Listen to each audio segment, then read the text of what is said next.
Good evening and welcome to the Board of Education for Greeley-Evans School District 6. Today is the 27th of March, 2023. This meeting will now come to order. Please stand and join us for the Pledge of Allegiance to our flag. Pledge allegiance to the flag of the United States of America and to the republic for which it stands, one nation, under God, indivisible, with liberty and justice for all. Ms. Richards, will you call the roll for us, please? Director Bentley? Present. Dr. Campus Spitzy? Present. Director Mash? Present. Director Matthews? Present. Director Norwood? Present. Director Pappas? Present. Director Sullivan? Present. 7 members present. Thank you, Ms. Richards. Well, again, welcome if you are here in person, and there are a lot of you tonight, and or if you're joining us online. We are grateful that you are here and involved in our school district and care about the work that we do. I will keep my comments tonight brief simply because we do have a lot of recognitions tonight, but I do want to make sure that I introduce a couple of people to my left. No one has seen them yet.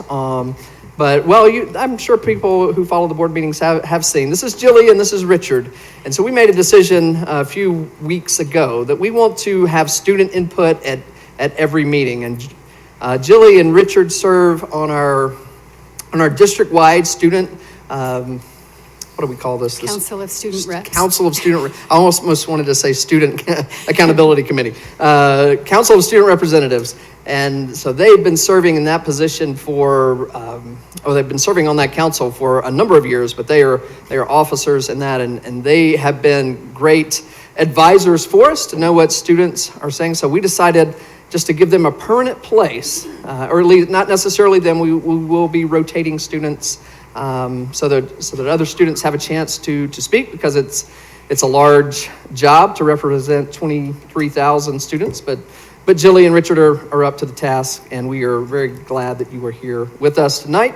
And those are all the announcements that I have. And to move forward, we need to approve the agenda. I move that the Board of Education of Greeley-Evans School District 6 approves the agenda as presented. Second. Thank you both. Is there any discussion on the agenda? Seeing none, Ms. Richards, will you give us a vote, please? Director Bentley? Aye. Dr. Campus Spitzy? Aye. Director Mash? Aye. Director Matthews? Aye. Director Norwood? Aye. Director Pappas? Director Sullivan? Aye. Motion carries 7-0. Thank you, Ms. Richards. We're now to board member comments and reports. And to lead off tonight, Dr. Campos Spitzy, will you give us your comments and reports? Sure. So we haven't met for a month, I think, right? 4 weeks. So a lot has happened in 4 weeks, and I'm going to try to keep it brief.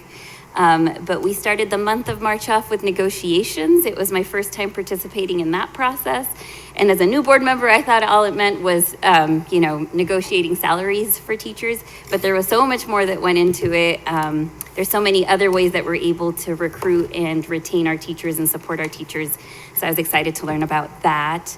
In the last month, we also had the Success Foundation annual breakfast at Greeley-West High. We had great MCs at that event. They talked about the Smart Lab and then the Career and Tech Ed Center. We got to hear about some students who are going to be starting in the welding and cosmetology tracks. We've had 2 Board of Education visits in the last month. We've gone to Franklin Middle School, where we got to see their Smart Lab and build some robots with the kids. And we got to do a Greeley-West High School Board of Education visit. At that visit, we got to talk to the AP and IB students, and probably what stood out the most from that visit was the students talking about how the sense of belonging they had at Greeley-West, which I thought was really cool because it's a pretty big high school to feel like you belong, but they all seem to have found their tribes. I'm going to skip over our Maplewood visit because I believe Dr. Pilch is going to go into that a little bit more, but that was definitely a highlight for me to see the work that Danielle Bach and her team have done in our district that's now receiving national recognition. Pretty awesome. And then this last Friday, a highlight for me was as a community volunteer, I got to go to Ann K. Hyman Elementary School for their career day and talk to kids about what it's like to be a family doctor. And so I hope I inspired some fourth graders to join our Health Science Academy in 4 years and then later go on to some health careers. Then this Saturday, I ran into Michael Matthews at a community event in the morning. The First Congregational Church had an Indies art market for kids, which was really fun. They were selling, all kinds of wares. And Michael told me that the Newsies were happening at Chapelleau later that day. And so got to go see the middle schoolers at Chapelleau perform their musical at Newsies and see that Performing Arts Center for the first time. Which is pretty cool. And then ended the weekend on Saturday night at the Well-Distinguished Citizens Dinner, where we raised almost $200,000 for the Boy Scouts and Girl Scouts in Greeley, and also got to recognize an Eagle Scout as well as Travis and Jennifer Gilmore as outstanding citizens in this community. So it's been a busy month, but full of good things, and continue to be impressed by this district. Mr. Bentley. Yeah, I just kind of basically made the same rounds as Brenda. The negotiations last year were a little nerve-wracking, and my first time being, I guess, a sophomore now this year in negotiations, I was a little more prepared for the process, and I really find a lot of value in the way it goes, and seem to be able to contribute, and I picked up a lot more. I was able to follow. I knew what all the little acronyms and the big words that they use a little bit better. Big words are my weakness, but they talk slow for me, so I usually catch on pretty quick. But just to see the process and hear the history and see where the GEA is with the district, and then to see how it all is kind of blossoming as a relationship, and how that spills over into the community is really apparent, and it's really pleasing and motivating to see. So that was fun to do for those 3 days. The Success Foundation breakfast is always fun.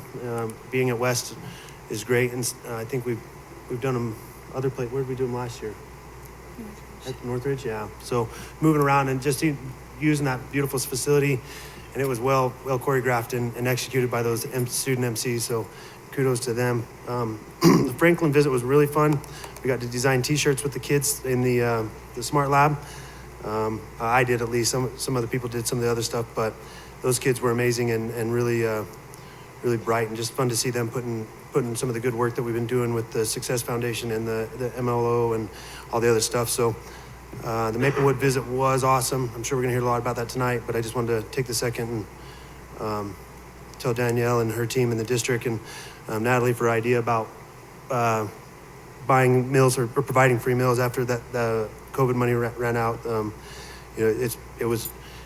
We knew he was doing great things, but then to see nationally somebody to recognize it's outstanding. So, and then we got to go on a tour of Greeley West, which was different than most of our tours. We've been going to see the construction and the new building and all the features and amenities, but this time we got to go see the staff and the students and the processes, and the student panel that they brought forth to us was to call them impressive is an understatement. There's not really a word that fits in my brain real quick, but they are outstanding, and it was mind-boggling to see how these kids conduct themselves, how well-spoken they were, how thoughtful and planned out that their near future is as they get ready to go to college and their next level of education. And then when we asked them questions, just to see how quick-witted and on their toes they were, that doesn't come from kids who are undereducated. I mean, these are outstanding cream of the crop students, and it's a direct result of the job that the staff and teachers and administration are doing. So kudos to West and everything they got going on there. And yeah, that's about it. It was long month, so excited for the rest of everything to come. Ms. Mash. Well, yep. So thank you for the brief recap, Dr. Campos-Fitz, of all the things that we've gotten to do. I'll just reiterate some of the highlights. Yes, negotiations. I guess I'm like fifth year senior than I'm a super senior if you're a sophomore. But anyway, I just love being in the room with all of these great minds working on complex problems, and everyone's voice is heard. It's not, everyone feels safe to share what is on their hearts, and that's the way that we're going to solve those problems, is building relationships. And so I really appreciate that process is going. The Success Foundation breakfast it's wonderful to see the community support come out for that. Lots and lots of business owners and yeah, we have changed from our school visits to having students take us around, as opposed to the administrators, which always did a great job as well. But it's similar with the Success Foundation. It was 98% student-led, and they did a great job in sharing with us all the different career and tech ed opportunities they have at each school and at every level. And our elementary school students were just as well spoken as our high school students. So that was a lot of fun. You may have missed Grease at Greeley Central and Newsies at Chapelo, but you can still go see Mamma Mia at Greeley West. That's this coming weekend. And the set is amazing, and I'm sure that the actors are ready to shine up there. So also, I just wanted to say about the Greeley West students, they have this state-of-the-art building, and they're all extremely appreciative of that. But I think before we built it, I assumed that would be what we would hear the most from the students. But actually what we heard is that we were a family before, we got a great education before, and we're just continuing that, and we feel like we belong, and we're thankful for the building, but we're Spartans forever. So I really appreciated just hearing that the culture and the climate there is what really makes those students want to come and work hard. So, Mr. Norwood. Thank you. It was amazing to get an opportunity to go out to Franklin and see what the kids can do with their smart lab there. Technology has never been one of my better qualities, and it's still not. These kids are absolutely amazing, and the opportunities that they're afforded there is absolutely fantastic. Also, the trip to Greeley West to get a chance to go and again walk through Greeley West and see what was going on there was absolutely eye-opening, and the things that they're doing there as well too. And I missed, because I had some previous appointments, but Danielle Bach got a visit from, I believe it was Secretary of Agriculture, and our nutrition services is very fortunate to have her, and I just want to say congratulations to her. What a rock star. Ms. Sullivan. Yeah, it was a busy month for these folks over here. I'm still trying to find my niche as to how to balance my physical therapy work and everything else with my life. But I was at the DAC meeting the other night, which is our district accountability meeting.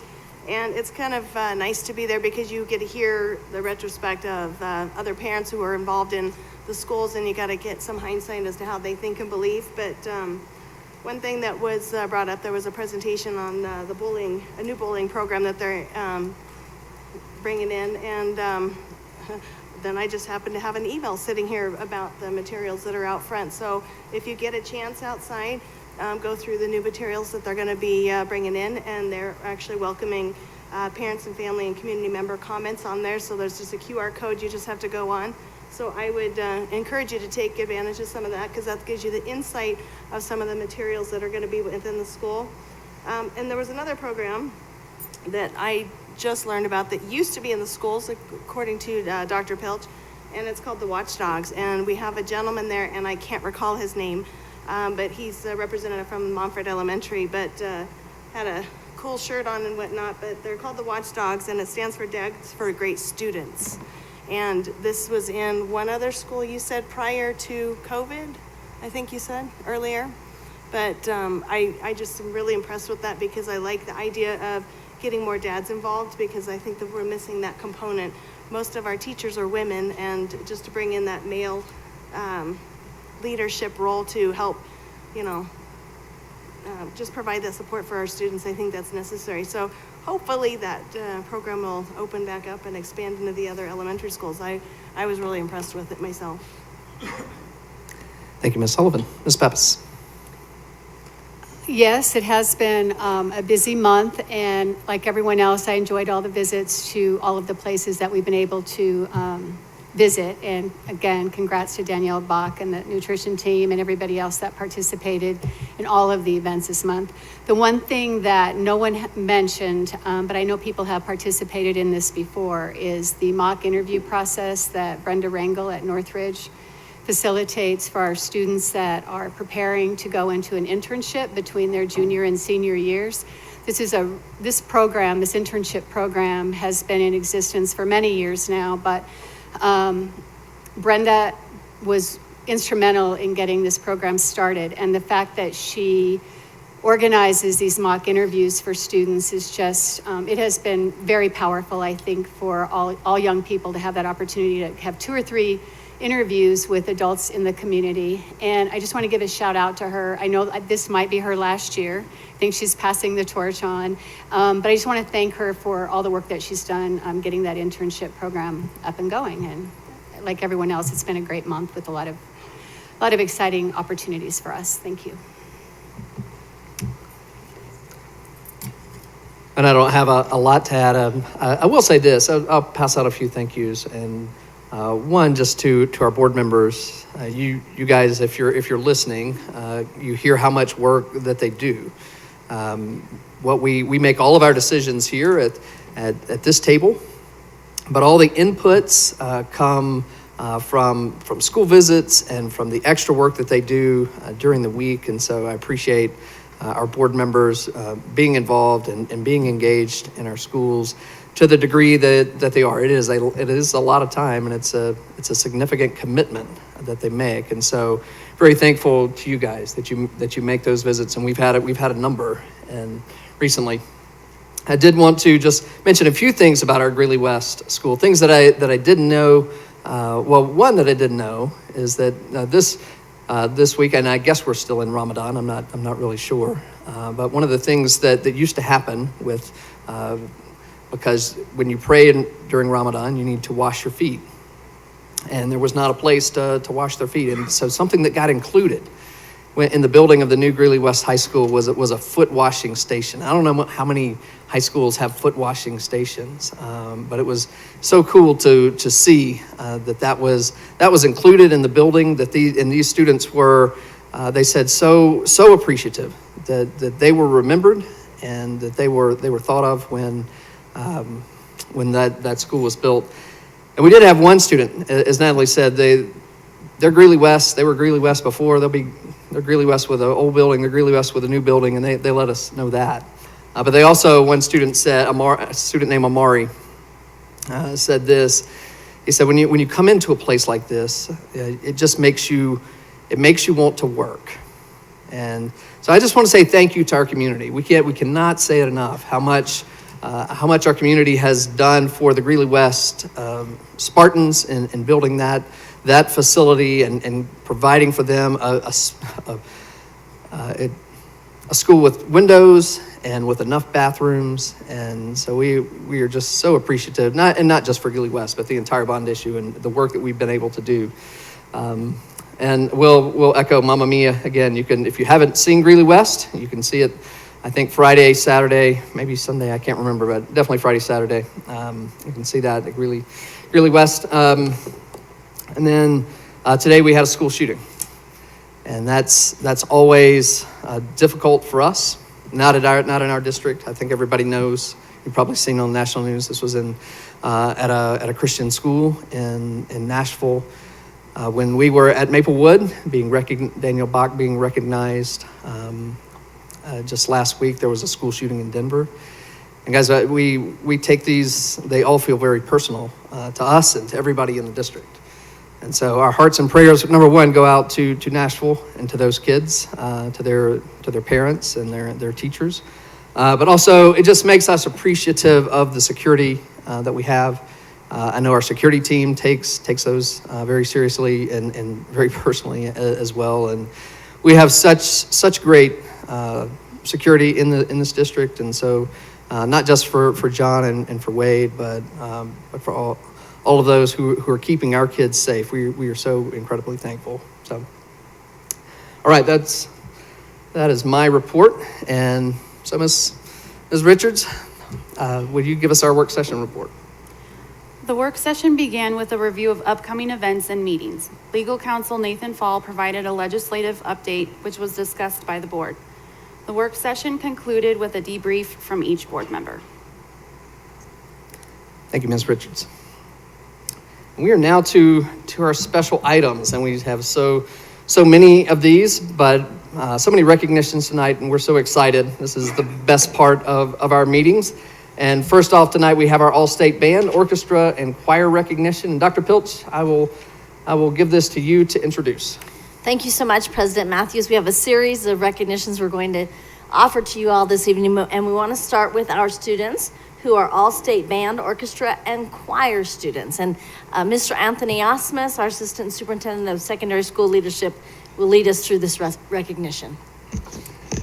And I will just invite all the students who are here tonight to show up. We had kind of a list, but some were able to make it, some were not. So you can either come on up now, or I'll just, when I call your name, you can come up. But I'll speak a little bit while they're on their way up here. So President Matthews, members of the board, and Dr. Pilch, being selected to all-state band, choir, orchestra is really a tremendous honor that recognizes the exceptional talent and dedication of these students. Those who are selected have demonstrated not only exceptional abilities, but also deep commitment to their craft through rigorous practice and performance. It is truly remarkable, and it exemplifies hard work and outstanding skill. It's a source of pride for the individual, their school, and us, the entire district. And so I'm gonna go through and talk about and introduce some of these students, and then Ms. Myers would love to take their picture in the center. So as I recognize them, if you're here, I'll have you go to the center with Mr. Billings. So I know Bob wanted to be in the picture too.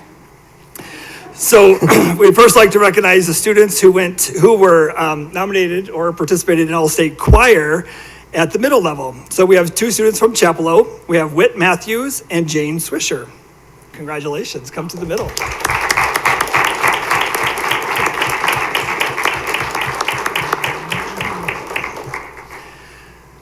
And from Greeley Central High School, we had the following students selected to CHSA All-State Choir: Maya Cooney, Jaden Franz, Natalie Highfield, Malia Hurtado Hambly, Cecily Mash, and Ali Tays.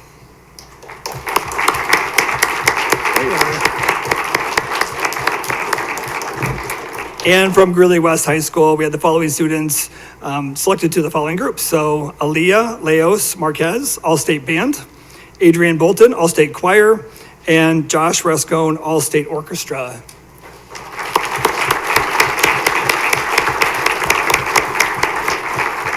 So collectively, we are very proud of all of you, and even the students who are not here on this list. Please help me give one more round of applause for this great group. Okay, Mr. Matthews, thank you.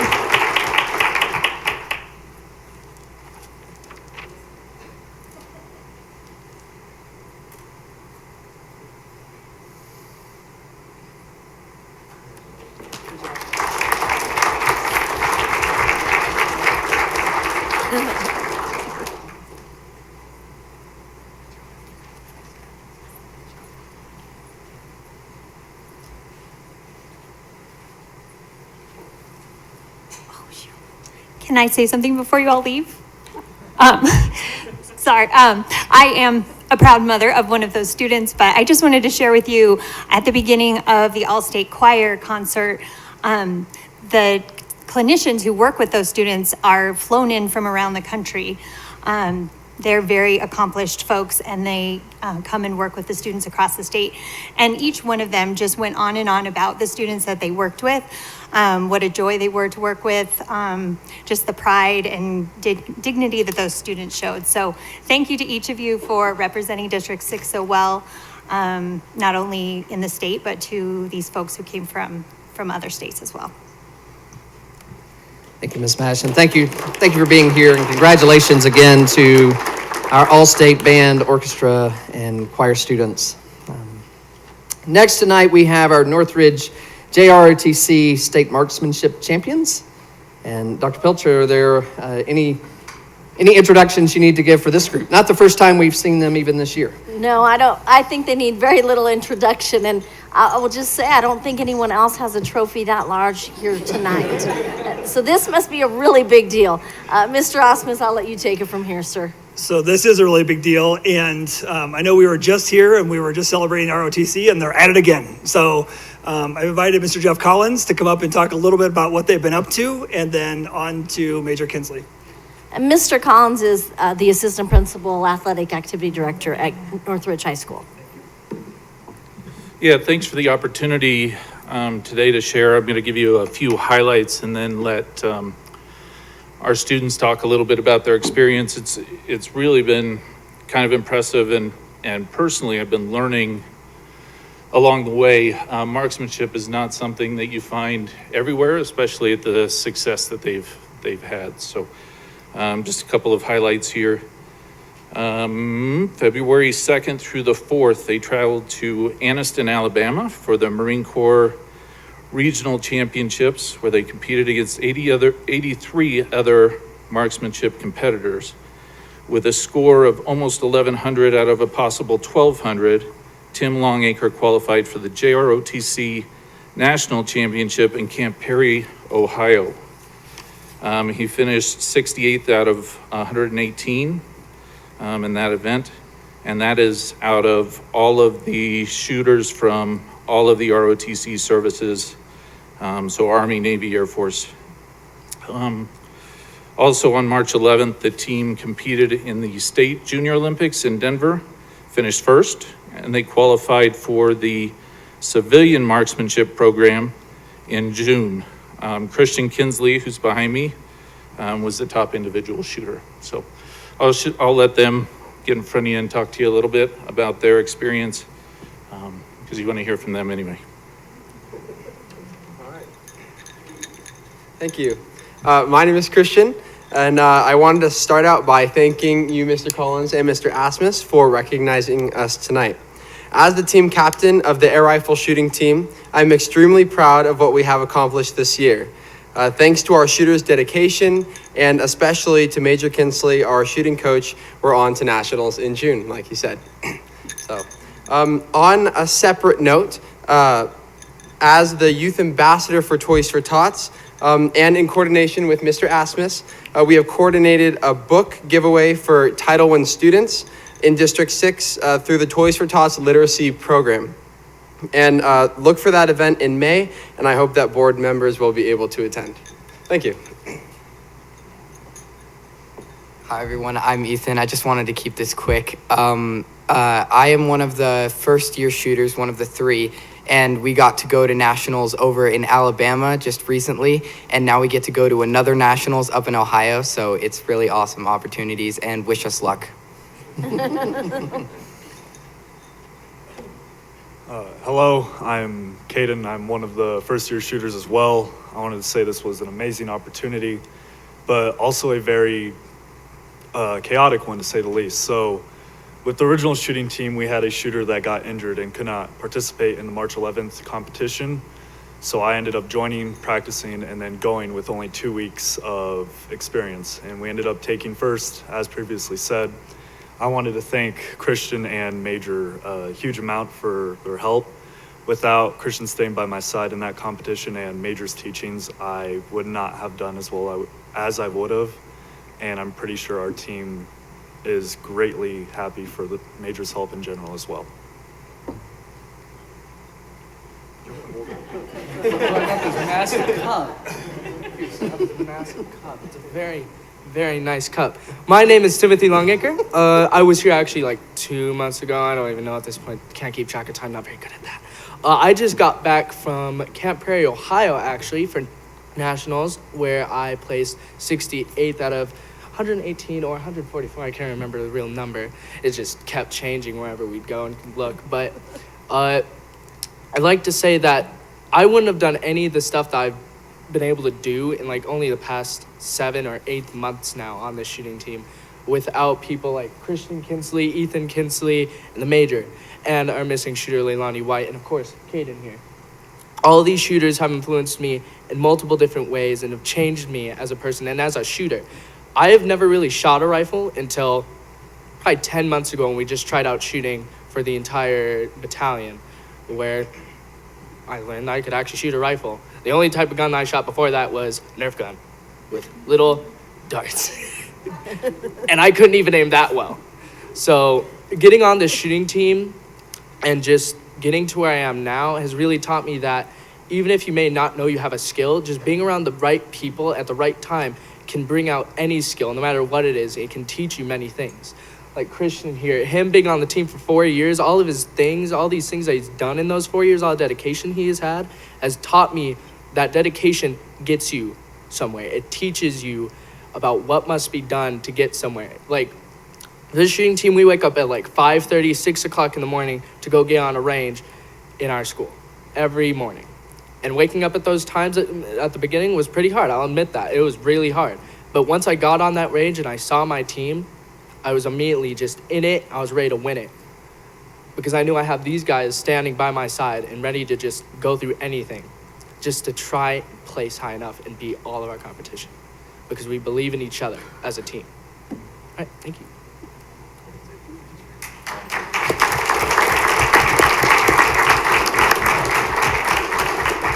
So you are representing District 6 very well. We'd love for you to come to the center for a picture.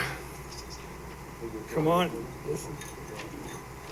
And we're very proud Hold of you. on just a second, guys. We do have some, no comments? Well, I think Ms. Sullivan maybe wanted to say something, or Ms. Mash. Come on over here, guys. Let's do some questions and comments first, then we'll do a picture. Sorry. I'm on. I have a comment, and oh my gosh, you guys just exuberate confidence. Like, it's so fun to watch you guys, even just from a couple of months to go till now. You're just like, you're standing taller, you're prouder, and it's just amazing to watch the transformation. So I thank you, Major Kinsley, for what you do for these young men. But most of all, for you guys, I thank you for your dedication and the way you hold each other up at a high level, and the positivity. It's nice to see. So thank you. I appreciate it. Thank you, Ms. Sullivan. Ms. Mash? I was just curious, Timothy, if you got the honor of holding that, or if you're like the freshman and they're like, hey, hold this, it's heavy. Cup. Yeah. That's your honor to do so? Won't let anybody else. Yeah, well, I don't think he lets anybody else. Yeah, nobody else is hold it. I think that's all the comments that we have now, guys. We can take our picture. Thanks, guys. Yeah, hop in the middle here.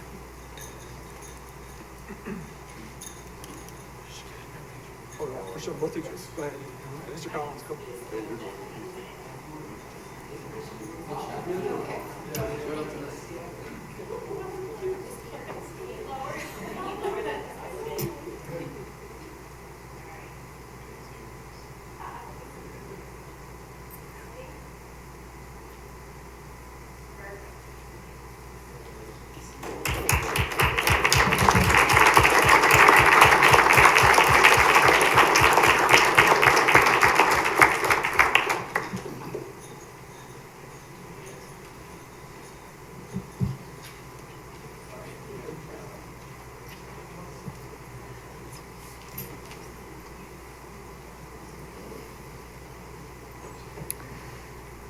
All right, again, congratulations to our Northridge JRTC marksmanship champions. And next on our agenda, we have the Northridge High School recognition for the College Board AP Computer Science Female Diversity Award. And this is one, Dr. Pilch, I'm not familiar with, so hopefully you'll be able to tell us what this is. Thank you. I don't know that we've had a student receive this recognition before in District 6. So it's understandable that you might not have heard of this before. But here we go with Northridge again, getting some significant recognition. And Mr. Asmus, I think you're ready to say a few words, and I see that you have Mr. Cohn with you. And then, of course, our honoree. And it's more of a program recognition, so we'll get to that in a second rather than just a student. But I'm with Mr. Adam Cohn, who's assistant principal at Northridge High School, and Belicia Morales, who is a junior at Northridge.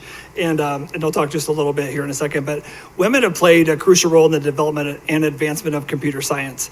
But there is a significant gender gap that exists in the field. and women have made a significant contribution to this field throughout history, and their involvement is crucial to the industry's growth and progress. And I should say that my wife is in this field as well, and she would say, yes, it is a male-dominated field. And so it's nice to receive this award. I'm just going to read, I didn't know a lot about this either, but I'm just going to read just one tiny paragraph about this one that will give us a little bit of information. So this honor acknowledges the amazing work your school is doing to close the gender equity gap in computer science. Research shows that female students who take AP Computer Science are more likely to major in computer science in college compared to the female students in similar background in academic preparation. Your leadership in creating a more equitable access to computer sciences is helping prepare more young women for high-paying, in-demand jobs in the future and giving them the opportunity to solve some of society's greatest challenges. So I'm just gonna have, real quick, Belicia just introduce herself and kind of what her plans are for after high school, and both she and Mr. Cohn will be here to maybe just talk a little bit about the program itself and what it offers, what offers Northridge and women in this program. I'm Belicia Morales, and I go to Northridge High School. I'm a junior, and after high school, I plan on being an early education teacher. The grades are kind of, I don't really know which ones yet, but yeah. That's good. And then a little bit about the program. Well, what I was going to say is just over the course of probably the last 5 or 6 years, every year we do an award ceremony, and we have students that are within the STEM program or, in computer sciences as part of that come up onto the stage. And I think the first year we had 5 or 6 students, and the next year we had 10, and the next year we had 20. And what we have noticed year after year is just how many female students that we have up on that stage going through our STEM program and through programs like this, which we're really excited about. So we're excited to be honored with this. So thank you. Any questions about this program specifically? All right, thank you. Dr. Campos-Spitzy. Yeah, stay here. Oh, we do have some questions. Sorry, guys, don't go away just more yet. of a Dr. comment than a Campos-Spitzy. question, but I think like the areas of IT and computer science in general, right, as you guys have mentioned, have been male dominated. And I am looking forward to when there are more girls in these fields, because I think women add that femininity and that, I think sometimes when we all call IT, we get a certain type, and with girls, I hope that stereotype will change a little and it'll be a little bit of an easier department to work with. So kudos to that. Well, and just to add to that is, I think with things like this happening in high school, I think it says something about what's going on in our elementary and our middle schools, what's happening in classrooms, as well as the different programs. But students, our female students particularly, are feeling more encouraged throughout their educational career, so that by the time they get to high school, they're really ready to take these types of classes instead of feeling kind of like the person in the background as they go through. So I think it's a testament to all of our levels to have something like this happen in high school. So thank you. Ms. Mash. Thank you for mentioning that, because I know that that's a specific goal of our career and tech ed program, is to get kids interested in their potential career fields earlier. And I think we've done a great job with that. I wanted to say I'm sorry, I've forgotten your name. Belicia. Thank you for coming to speak with us. I'm sure you have lots of work going on at this time, but as the program has grown exponentially each year, I'm sure it's because of the students who are in the program and are, sort of recruiting, telling people about the great experience that they've had. So thanks for being a leader in your school as well. And she's promised to come back to Greeley, and so we have a job for her, so that's great. That's good, we're always recruiting. And so please help me just honor the people at Northridge and the students for all their hard work and this great award.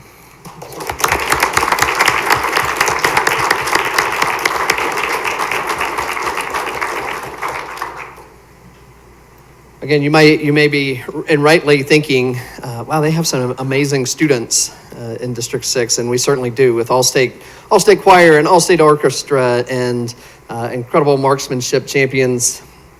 and AP Computer Science Female Diversity Award winners, but we also actually have some pretty amazing staff as well, and so now we're going to recognize a few of them, and the first tonight is our Classified Employee of the Year.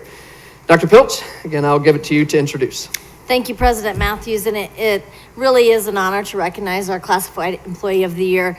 This employee represents all of those employees in our system who are actually paid hourly and who support us often behind the scenes and sometimes out front at the front desk or the school bus driver, our health clerks and our custodians and our nutrition service workers. This is a group of folks who really run the operations of the district, and without them, we couldn't do what we do to get students to an AP computer science recognition. It takes everybody for our students to achieve. And so I'm excited to invite up to the podium Sasha Cahoon. Come on up, President Sasha. And I'm going to turn it over to you to talk a little bit about this and to introduce our guests. Thank you for having us today. My name is Sasha Cahoon, Classified Council President and Office Manager at Greeley-West High School. And I'm Jessica Piacenza, and I am the Vice President of Classified Council, and I'm the Athletic Secretary at Greeley-West High School. So this year we had 129 nominations for 111 different people at 33 sites here in District 6 for the Outstanding Classified Employee of the Year. This is the biggest we've had in quite some time. So we had a small group of our committee of 6 classified council members that read through the anonymous nominations, and we narrowed that down to the following 6 nominees. If they are here, I do ask that they stand. Gina Homan, Mandy Hurley, Anadina Persons, Blanca de Avila, Elizabeth Armstrong, and Mario Naranjo. As a full council, we then read through the 6 nominations and did an anonymous vote, which led us to our winner. And I would like to just read a little bit of that winning nomination submitted to us. She is indeed a remarkable individual, both in her role as office manager at Dos Rios Elementary, where she has worked over the last 4.5 years. But in addition, she has spent 9 years at Montfort Elementary in the intensive autism program. To know her is to know she is a force in action at all times. She is there to greet students in the morning, helps those that may be having an off day, supports parents when they are in need of support or are upset, when helping a staff member running late or in need of a substitute as well. She never panics. She is steadfast, sincere, efficient, and humble in all that she does. She wears many hats, and to each she has a bond with the individuals she works with. She has a gentle and reassuring smile that lets you know everything will be all right. She is a committed, dependable, friendly, and detail-oriented person. This has served her well when being the pulse of an elementary school such as Dos Rios. As a Greeley native, she is a Greeley-West graduate. She has been well vested in the community all of her life, and as a parent in District 6, this has been the best possible place for her boys to excel and grow into the pathways for their future. She is a caring, supportive person, not only at Dos Rios, but is supportive to her sons at Greeley-West High School in the FFA program. She is the village of support in our district and in our community. She should be recognized for her dedication, love, and commitment to all of the many individuals in our district that she lovingly supports. Do things for people, not because of who they are or for what they do in return, but because of who you are. Mandy Hurley is District 6. So I'd like to say congratulations to Mandy Hurley, our 2022-2023 Outstanding Classified Employee of the Year. We can have her stand up and come to the front.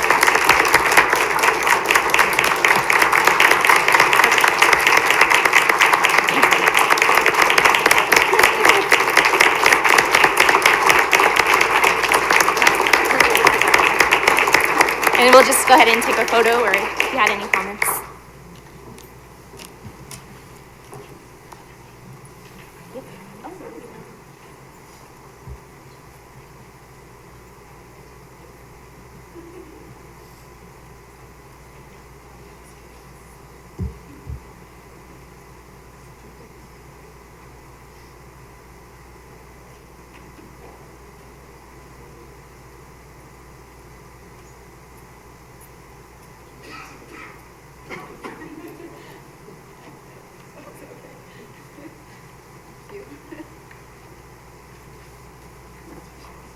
Thank you so much.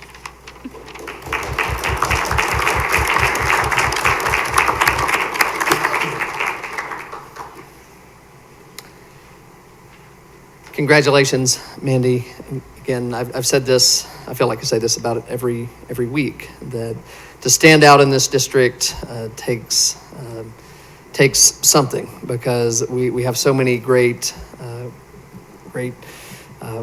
both certified, which are teachers and administrators, and are classified, which again, that's so many people behind the scenes who are making sure that the kids get where they're supposed to get, that they're fed, that their schools are clean. And so it says something amazing when you stand out in a group that's so amazing. So congratulations again, Mandy. Next up, we have another recognition, or a report on a recognition. And so this is the USDA visit and recognition. Dr. Pilch, I'll give it to you to introduce. Thank you, President Matthews. And some of you have mentioned tonight the USDA Secretary of Agriculture visit that we had at Maplewood Elementary last week. But we really felt like this visit and what occurred that day and this recognition was worthy of some time on our board meeting tonight to celebrate the district staff and individuals who are part of this, and to celebrate Secretary Vilsack's visit. So it's our understanding that we were selected to visit because we've done so many of the things right that the Department of Agriculture is promoting in public education around making sure that students have healthy and nutritious meals, breakfast, lunch, dinner, supper, snacks, all those pieces. We feed kids on Saturdays. We often feed kids in the summertime.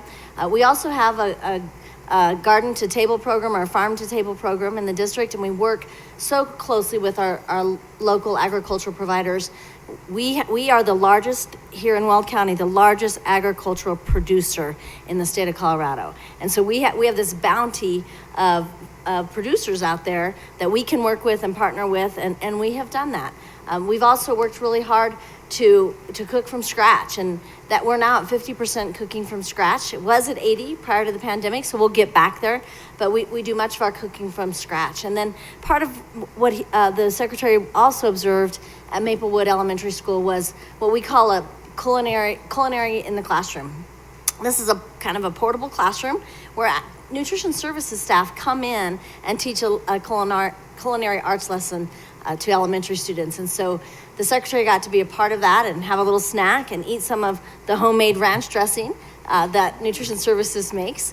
And he got to go into lunch and see how lunch is served and see the nutritious and beautiful food and to talk with students over lunch. It was really, really quite an honor. And I want to recognize some of those staff who were a part of making this happen. So behind the scenes, I will just tell you that when you have somebody coming from the United States Department of Agriculture, the Secretary of Agriculture for the United States of America, it is a big deal. and it takes a lot of planning and preparation for that to happen. And Danielle Bach, who many of you mentioned tonight, was on multiple phone calls with those folks. Teresa Myers, our Chief of Communications, was working behind the scenes on communications all the step of the way. She even gave me talking points, which is a feat in and of itself, that actually followed her talking points.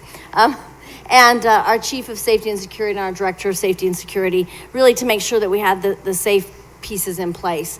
And then probably most importantly, I want to recognize Ramon Reyes, principal at Maplewood Elementary School.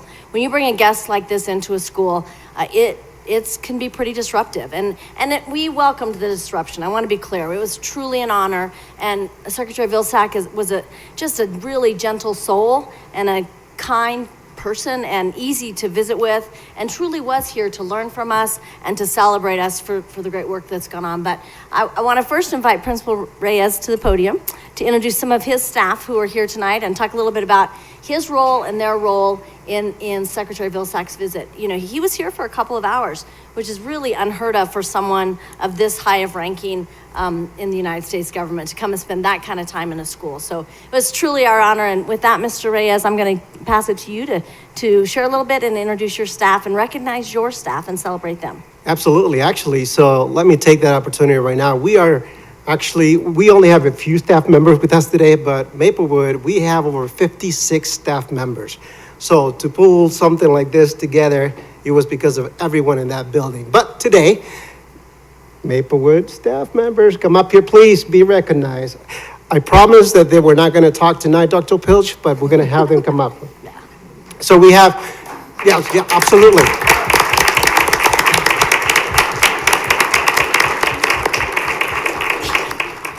So if you were at Maplewood that day, every guest member had the opportunity to walk through our cafeteria.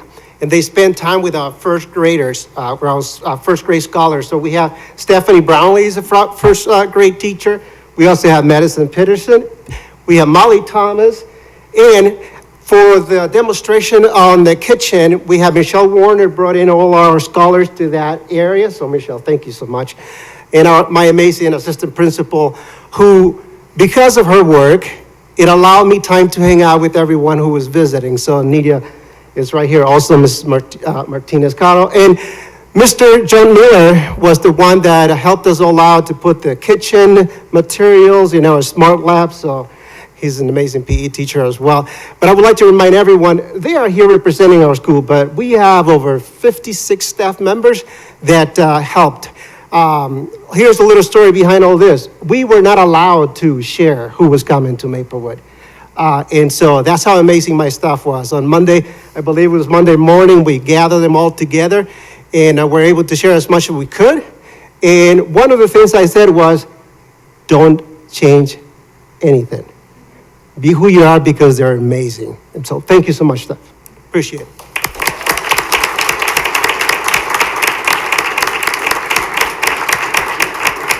Thank you, and huge kudos to the Maplewood staff. And if you want to know how you get a school to clean out their old auxiliary gym, you bring in the Secretary of Agriculture, and boy, did things get cleaned up. So congratulations to you all, and thank you for all that you do every single day in District 6, and thank you for last week.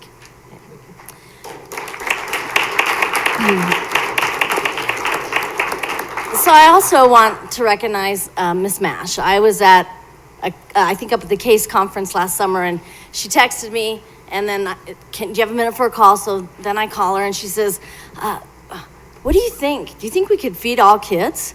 Would we be able to do that? You know, we have this reserve because we did have money that we carried over because we used so much of our COVID money for our day-to-day operations that we had more of a healthier reserve than we have had in the past. And she said, what about that reserve? What would it cost us to feed kids? And I was like, oh my gosh, I don't know, millions probably. I don't know.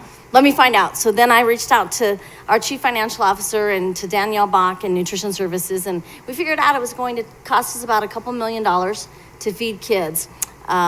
Feed all kids this school year, and to continue that universal meal program that had started during the COVID relief dollars. And we felt pretty safe in saying, hey, this is a good idea, knowing that this next school year we would have universal meals provided for our students because of the changes in the state and federal legislation. And sure enough, that was a part of one of the announcements that Secretary Vilsack made while he was here, which is to supplement school funding at the national level, which will funnel down to the state level, of course, which will benefit us in being able to help feed all children, along with the Proposition FF that passed last fall. But thank you, Ms. Mash. Thank you for asking the question and thinking outside the box about what if we just fed all kids, right?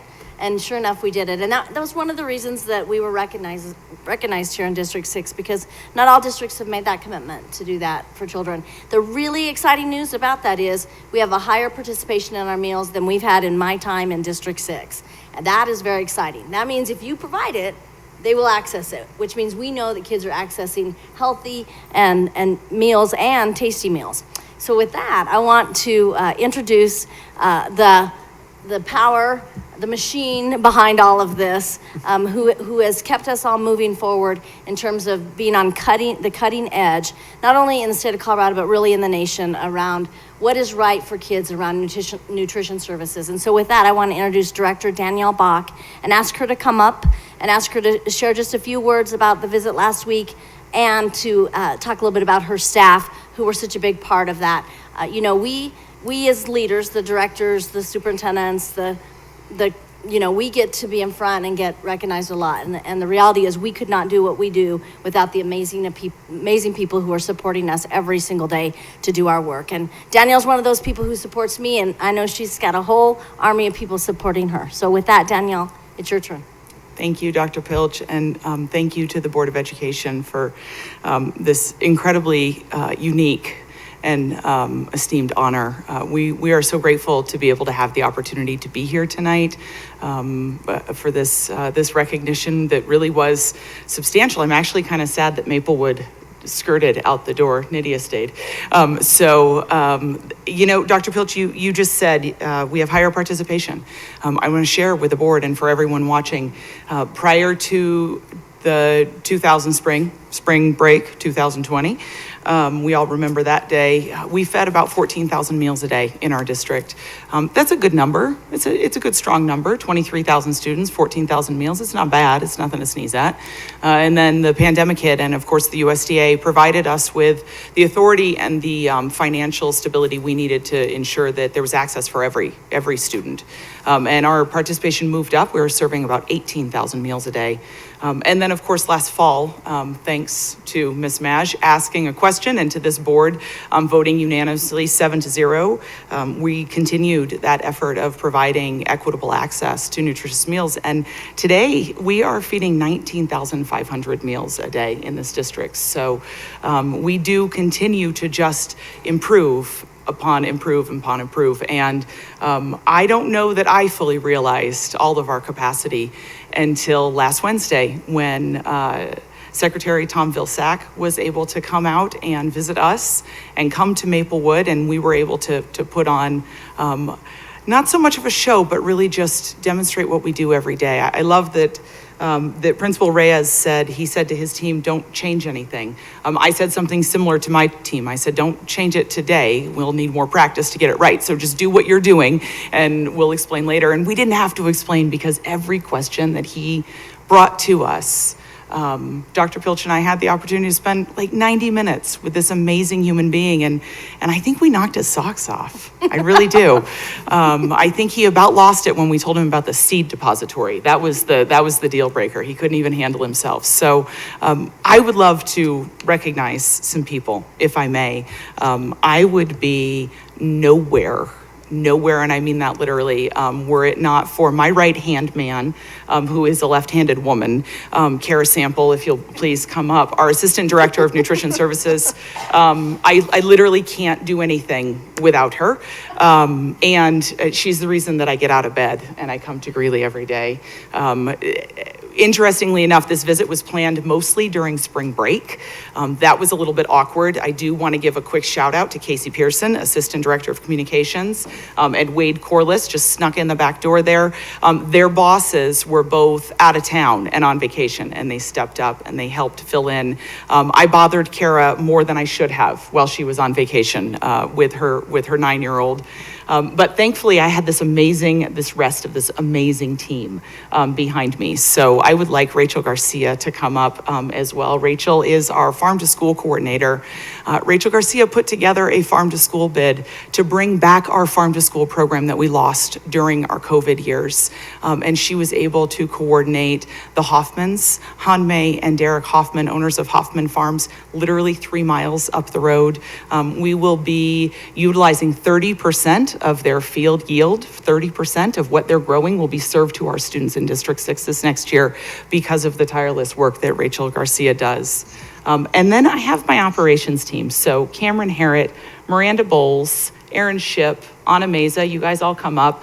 These 4 people manage almost 200 people every single day serving those 19,500 meals. They directly supervise and place them. And you guys know staffing is always a challenge for us. We've been running an average of 25 people down every single day in this district, and somehow those 4 people figure out how to make sure that our kitchens are adequately staffed to serve those amazing, delicious meals. We didn't bring anybody from CPK, which is regrettable, but I do want to give a shout out to the 15 people who work every single day to cook those meals from scratch. All of our raw proteins are coming in raw and we're cooking those off in our central production kitchen to ensure those delicious, tasty, scratch-made meals. And I'm not done. Mariah, Rachel, Johanna, there's something we don't talk about enough in this district, and that is our wellness. And this is our wellness team. Kara heads them up. Kara runs all of our wellness programming for us. Rachel Hirschman is our wellness coordinator. Johanna Bishop, our wellness specialist, and Mariah Wesley, relatively new to the team, our nutrition education and menu specialist. I don't know what we're gonna do to impress her in month 3 because we stole her away from a district in Minnesota, and I'm so honored for her to be here with us and for us to hopefully knock your socks off in the first couple of months with us. Wellness programming is critical for our district. We can feed them nutritious meals. We can put a salad bar in every single one of our cafeterias, but if we're not teaching them how to eat and what it means to access delicious, nutritious food, then what good is it going to do them once they leave our cafeterias? And so the wellness team was able to put on Culinary Classroom, as Dr. Pilch said. I think had we all been playing a drinking game with the secretary saying the word smoothie bike, it would have gone differently. He was enamored with our smoothie bike, which Rachel was running the whole time. At one point during the visit, he looked back at one of his aides and said, I'm fairly certain that we have $1 million we can dedicate to purchase smoothie bikes. And that filled my heart with joy because every single elementary school in this country should have a way to integrate physical education, wellness, and good eating. Is anybody else still sitting out there? Did I forget anybody? No? Okay, I did. I saved the best for last, really.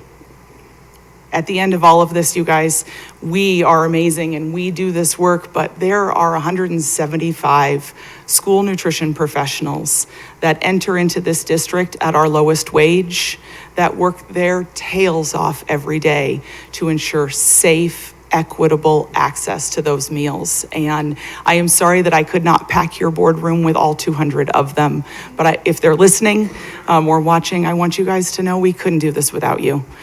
You show up at 4:30 in the morning, you cook those meals, you care for those kids. You are the only ones who see every single one of those kids every single day, and it makes a difference to those kids. You remove the shame that too many of our kids feel because they live in food insecure houses. And for that, I will be eternally grateful, and I will share this honor with you. Thank you very much.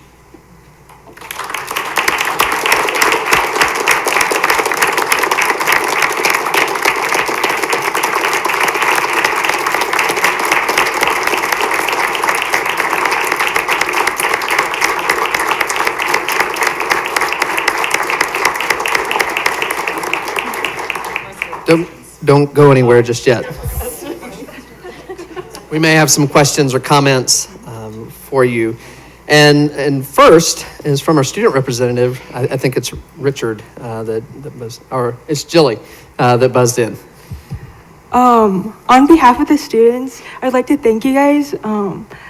Danielle came into one of our meetings last week and she told us it was one of her best days in her career, and I can totally see that, and I'd like to thank you guys for getting food to our students, and we really appreciate that, so thank you. Thank you, Jilly. I did have the honor of attending the Council of Student Reps that very same day, so I was still flying pretty high when I saw you guys. Ms. Mash. I'm also sad that some of the Maplewood folks left, but one thing I just wanted to say to Principal Reyes, maybe he was hired because he's an excellent public speaker, or maybe no one ever asked him like, hey, when you're principal, would you mind hosting, a national dignitary? But he did a great job. And I just love the way he talks about his school. He's like, I have this many scholars, I have this many teachers, and he is so proud. And so I hope you watch this later. I also just wanted to say I'm just so glad that we got to be there. That was so much fun to watch. Danielle, you just beamed the whole time. And I am positive that was the best day of your career so far. I bet it's going to get even better because we just keep on improving. I also just applaud this team for thinking outside of the box and looking for all the different ways that they can improve. I am fortunate to be the board liaison to the wellness team.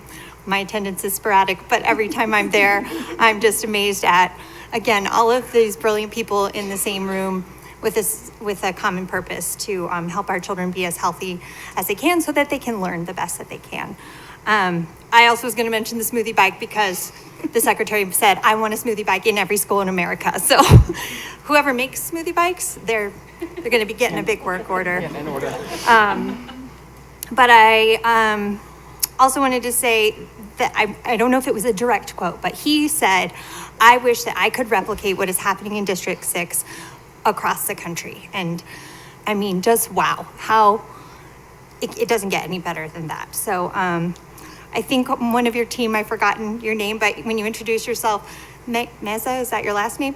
Yeah, you said, I have a degree in culinary arts, but once I was a lunch lady, I never looked back. I never want to be anything other than a lunch lady. And my kids developed such a great relationship with their lunch lady in middle school. There was a day for Spirit Week that was dressed like your favorite person in the building, and my son dressed as his lunch lady, and it was great because he had a little ponytail, so he had a little bun, and he had the hairnet and everything. But yeah, I can't say anything that hasn't already been said, but thank you all. It's an amazing honor, and if our kids aren't well fed, if their bodies aren't healthy, they can't learn. So I appreciate you all so much. Thank you, Ms. Mesh. Ms. Pappas. I too just want to thank you all for coming tonight, and for all of the staff that isn't here tonight. Just know how much we appreciate what everybody does. Having been a teacher and a principal in a building, I know how important the people in the cafeteria are. I mean, that's what makes or breaks a kid's day sometimes. So thank you for that. And then Danielle, I don't want to put you on the spot, but I do know that you were asked to, before the motorcade drove away, you were given a challenge coin. And I know when you mentioned it at the Council of Student Rep meeting, yes, all of them said, yeah, I know what a challenge coin is. I don't know what a challenge coin is. So can you just explain and help me understand? Wade, you'll give me a nod if I mess this up, okay? As I understand it, it started, this is debatable, but it started during World War I, where a token, if you will, of membership in a particular squadron or battalion was given to a fighter pilot. He was shot down in enemy territory, and he was stripped of all of his possessions except for that token, that coin. He was allowed to keep in a pouch around his neck. And it started there, and it became a symbol of inclusion for people doing a certain avenue of work. I know they're very popular in the military, and so yes, Director Pappas, as the motorcade was loading up to pull away, one of the aides of the secretary asked me to come over, and what shocked me the most is that day he had not shaken any of our hands for the board who was present because he was ill, but he actually reached out and grabbed my hand and asked me if I knew what a challenge coin was, and I said, yes, sir, I do, and he dropped this into my hand, and I have told my partner that previously I didn't want to be buried, but now I have something to be buried with, so we'll have to discuss that. Thank you. Thank you. Ms. Sullivan. So I actually did not realize how in-depth our lunch program was.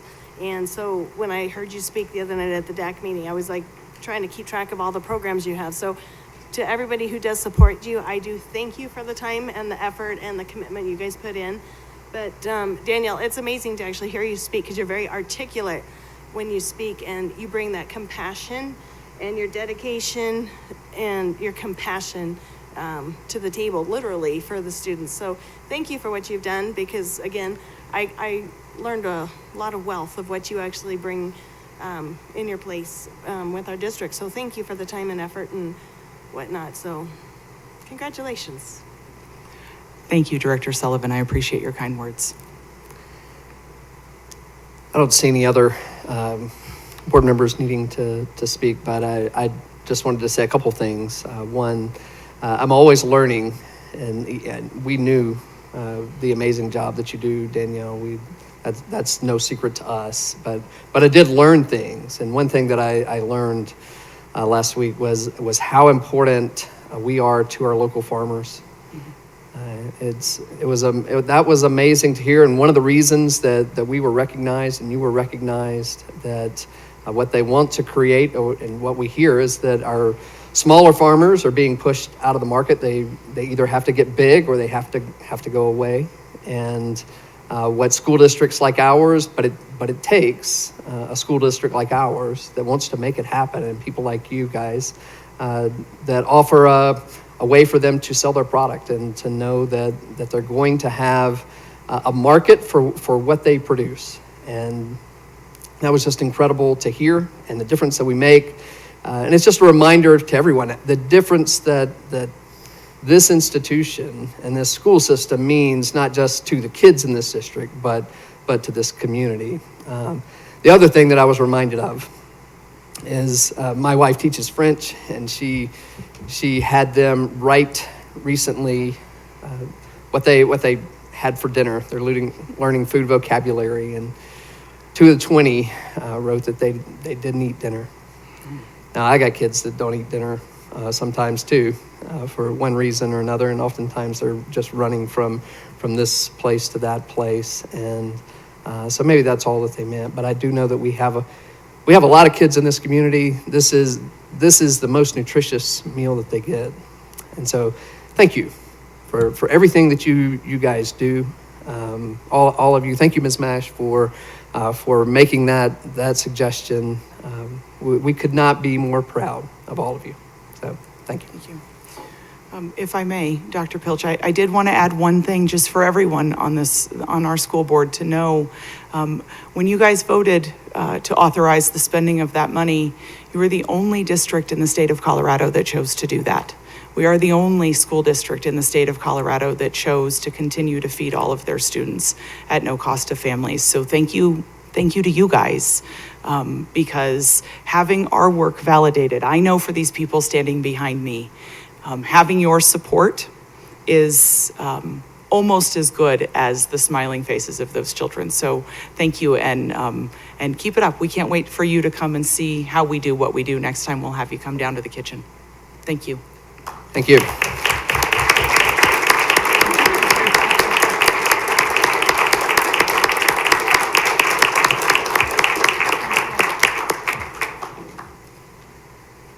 Next on our agenda is the Greeley Creative District coloring book presentation.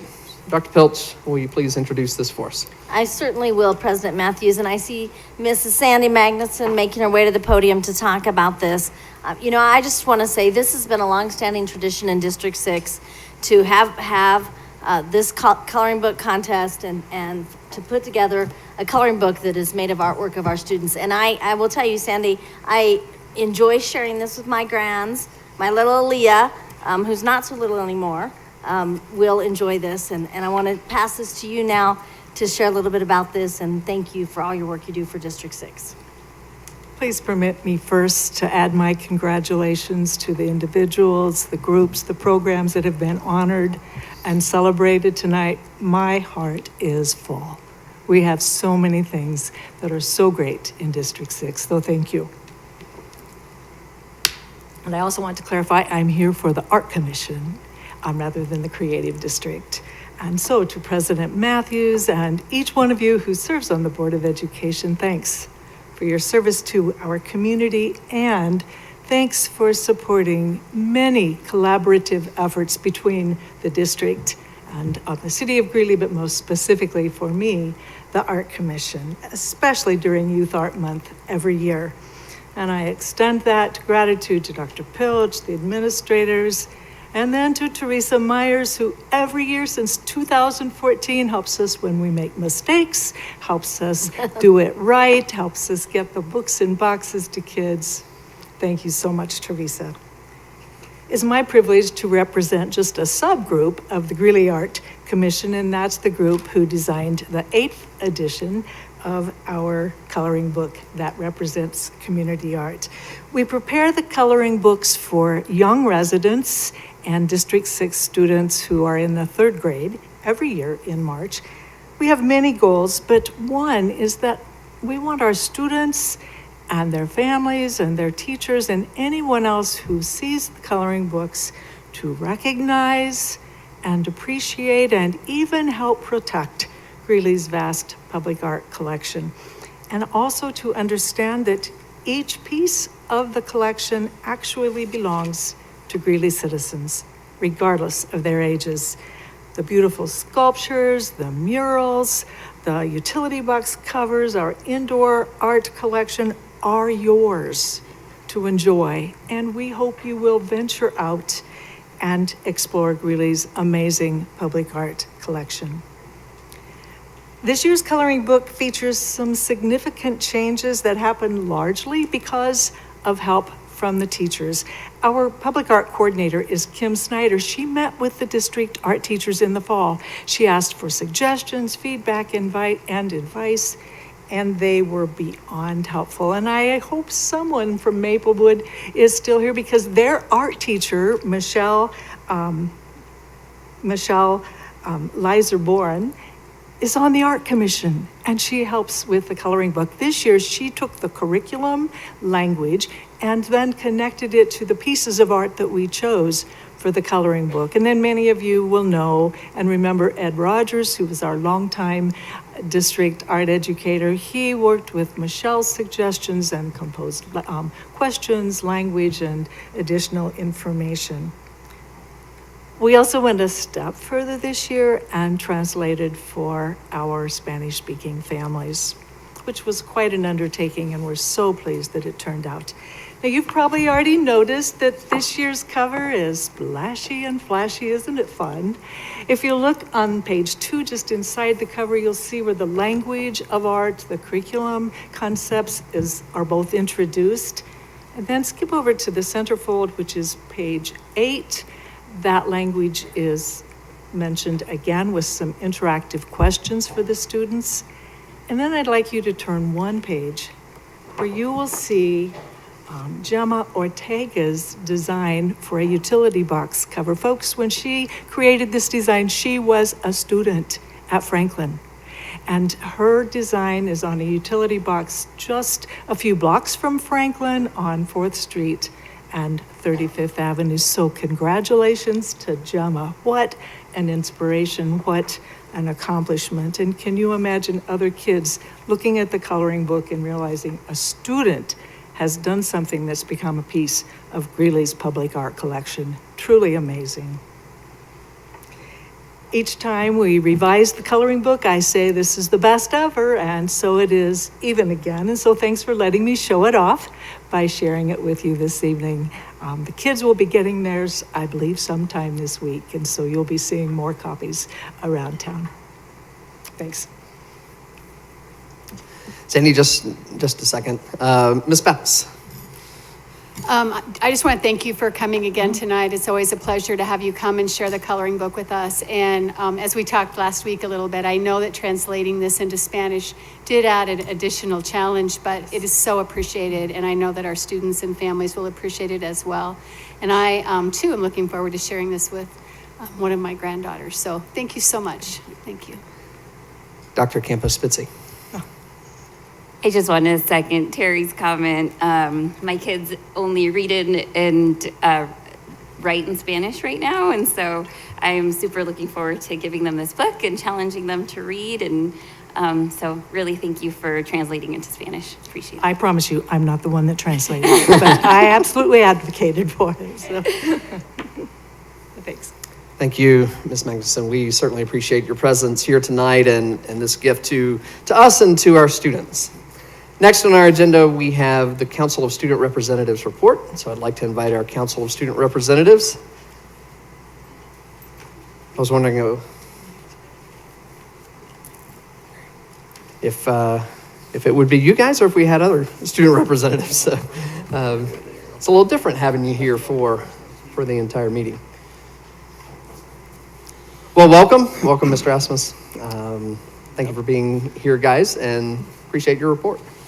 Thank you, Mr. Matthews. It is a pleasure serving on this council with Ms. Pappas and Mr. Allen and also with Sheila, and we just really truly enjoy working with this group, and they've made a lot of changes over the course of this year, and I think more changes this year than I've seen in a while, and I'll first start with Jilly, who wants to talk a little bit about that, and then we're very fortunate to have Carrie Leffler here with us tonight, the principal at Union Colony, and a few other students, and they'll be giving the report tonight. So I'll first turn over to Jilly and then off to Carrie. Thank you.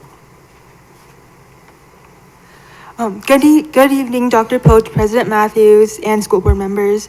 My name is Jilly Huang, and I'm currently a senior at Greeley-West High School, and I'm the president of the Council of Student Reps. One thing this council has increased its focus on this year is how we as students can represent our schools and student body in the community. We've done that through getting to know more about the different components of our school district with guest speakers, representing our individual schools by speaking at school board meetings, and now with students' perspectives by sitting alongside the board. But one of the most important things is how we can collaborate with our community to listen and better understand each other. A few months ago, a community member brought to our attention concerns regarding bus etiquette on city buses. He was then invited to one of our meetings so that we could interview him and see what we could do to make his and other passengers' experience better, as it is a gift for our students in the district to be able to utilize these city buses to get to and from school. Some concerns included safety with overcrowding near the entrance, disrespecting other passengers, not picking up after themselves, and overall not necessarily representing their school well. Therefore, as a group, we came up with several action plans on how to spread the word and to, in general, have reminders for our students to be respectful towards others that are also using public transportation. We've shared these reminders during morning meetings at our individual high schools. We created a poster to share at each school, including charters, and we've also connected with the Greeley-Evans Transit to see how we can collaborate. They've agreed to help us by getting our posters out onto bus stops and buses, and have also given us a splendid suggestion as to how we can keep this public service announcement relevant from now on by making different versions of the poster quarterly to address other concerns that have come up. We're excited to see the different possibilities of what students in Greeley-Evans collaborating with the community can hold, and are appreciative that we've been able to be involved in this opportunity to better what the youth can do in this district. And without further ado, Union Colony representatives are here tonight to speak on some goals in an area of growth at their school. Good evening, President Matthews, members of the board, and Dr. Pilch. As Mr. Asmus said, I'm Carrie Leffler. I'm the principal at Union Colony Preparatory School.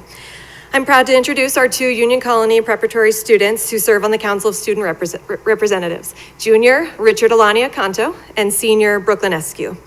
Both Richard and Brooklyn are great examples of the wonderful students that we have at Union Colony. I'm proud to have them represent our school. They will be sharing highlights about what makes Union Colony special to them and their classmates. Thank you. Good evening, board members. I'm Richard Freddie Alani Canto, and I am a junior at Union Colony and secretary for the District 6 Council of Student Representatives. Thanks so much for having us tonight. I appreciate the opportunity for my colleague and I to highlight what is special to us about Union Colony Preparatory School. I believe that my school offers many opportunities and advantages because of its structure and location. One opportunity being that not only do we emphasize the use of concurrent enrollment because we are a preparatory school, but we are located at 2000 Clubhouse Drive in Greeley, Colorado, which is right across the street from Ames Community College. This allows our students to have the advantage to take classes during the school day and come right back to Union Colony's building and continue their education. This isn't just convenient, but efficient, since students as young as 9th grade can begin their college journey, which gives them the opportunity to graduate with an associate's degree. Further on, another aspect of our school I would like to highlight is the opportunities to build strong relationships through the many encompassing communities our school has to offer.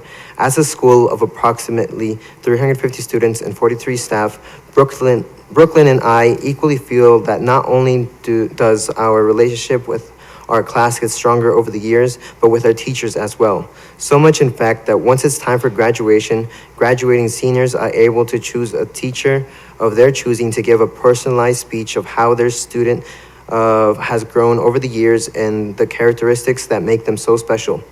But wait, the opportunity for communities doesn't stop there.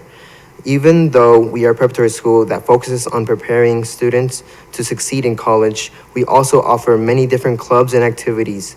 This gives students both the opportunity to seek their passions and pursue higher education. Like me, for example, when I first joined my high school boys soccer team my freshman year, I wouldn't have known how much of an impact it would have had on my life. I might have never found my love for the sport and the running, or have built such a strong connection with the players on my team. I know others who have found their passions in our theater program or just made new friends through our many different academic clubs. So I feel as if not only is our small school a community, but the many different groups we have are communities of their own as well. I would like to now pass the mic to Brooklyn Eskew and her personal experience as a senior and experiences of others like her. Thank you. Hi all, I'm Brooklyn Eskew and I am also a student at Union Colony. I'm currently a senior and a representative on the Union Colony on the Council of Student Representatives. Thank you again for this amazing opportunity to speak in front of you all today and share my experience at Union Colony. For my personal experience, I didn't know what I wanted to do beyond high school and that scared me. Starting freshman year, I started to take various AIMS classes that guided me to figuring out what I truly want to do. Found out anatomy-based or nutrition weren't what I wanted to pursue. Then I took this astronomy with labs AIMS class. It was really cool and it helped me knew that this is what I want to pursue and make a career out of. Hopefully the Space Force, but we'll see. Even current seniors in my class, such as Kelly Hernandez, is graduating at AIMS this year with a nurse aide certificate in high school. This will help her on her journey to become a travel pediatric nurse. Mariah Glasper is able to transfer most of her prerequisites to her future college in order to pursue being a dental hygienist. Brian Baldwin took computer science at AIMS and was able to learn beginner concepts of the syntax of a couple of languages in high school before going on to study computer science in college.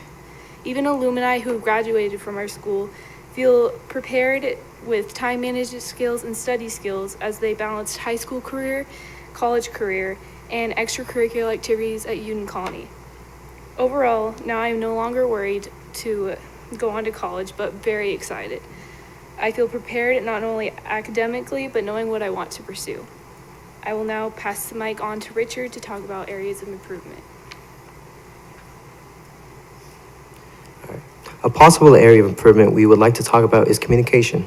For example, having the opportunity to speak to you all as a charter school, as charter students is already a great example of communication. We also appreciate being included on the Council of Student Representatives, and we are grateful that you're open to the idea of including students from both charter and public schools in your board work sessions and meetings. Although, after some discussion with our principal, we came to the realization that we have a lot of families with kids in both public and charter schools alike. Improving family communication for their benefit would be a good next step. I will pass the mic to Brooklyn again to add on to this topic. So an idea we had on this communication district-wide is to include charter school leaders in your correspondence so that they can communicate with their charter families. A specific example would be snow days. So far it has been good with announcements to district families, including that these messages also apply to charter schools. But one more step could be including our charter school leaders in initial communication. This way, they can notify charter school families of school closure in a more timely manner. Improving this communication would help benefit not only our families, but the families with kids in both public and charter schools, and reduce confusion. In conclusion, we would like you to continue to keep charter schools in your mind when you make announcements to make the communication process more efficient and benefit for our families and our staff. Once again, thank you so much for the opportunity to get to speak with you all tonight.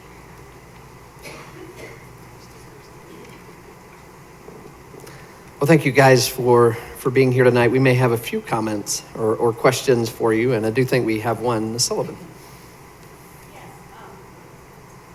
forget this mic part. So Julianne, I want to actually congratulate you and thank you for taking a true safety concern from a community member to heart and taking it back to the student council. That's a huge deal to actually truly want to make the public transportation safer, not just for the students, but also for our own community as well. So on that note, I would like you to give us a shameless plug, because I know you're getting to close to the year at the end here, and we're going to have a lot of our students graduating. So how many positions do you have open next year, and how do students get onto the student council? We will have 5 positions open next year for officers, I believe. We're thinking of including 1 officer position as a school board liaison with sitting at the school board. And then we're going to have our president, vice president, communications, and secretary. And students can be involved in the council through their administrators in their schools.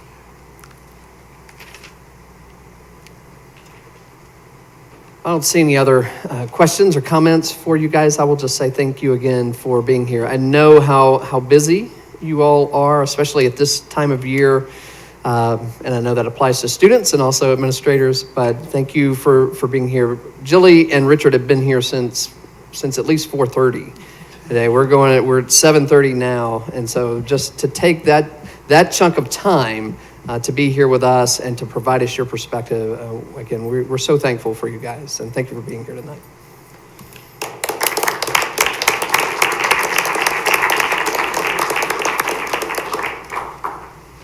Dr. Pilch, this may be a record. We've had some long meetings, but I don't know that we've ever taken an hour and a half to get to your report.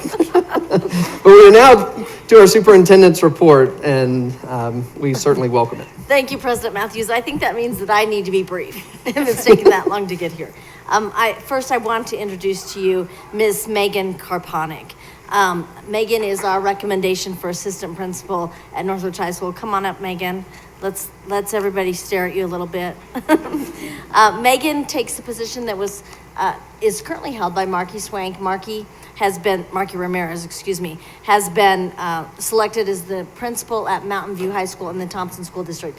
So she's leaving us to go to the high school that I think is almost across the street from her house, as they tell me. But I'm pleased to recommend Ms. Karponik as the Northridge High School assistant principal. Megan has been around education, I think, a little over 16 years, about that. Mostly in mathematics. She's been a mathematics teacher in DPS and in Pooter, and also has served as a math facilitator, a curriculum specialist, and this past year served as dean of students for us at Northridge High School, and that's what brought her into the district from the Pooter School District. And so we're really excited to have Megan in this role. She'll keep some nice continuity going. As you all know, we've hired a new principal at Northridge, and Megan joins that team as the assistant principal. So pending your approval tonight, we will hire Megan, and we're excited that she has a master's degree from the University of Illinois. She has a bachelor's from Arizona State University and her principal's certificate from Grand Canyon University. So she is well prepared and well qualified for this position. Thank you, Megan. Thank you.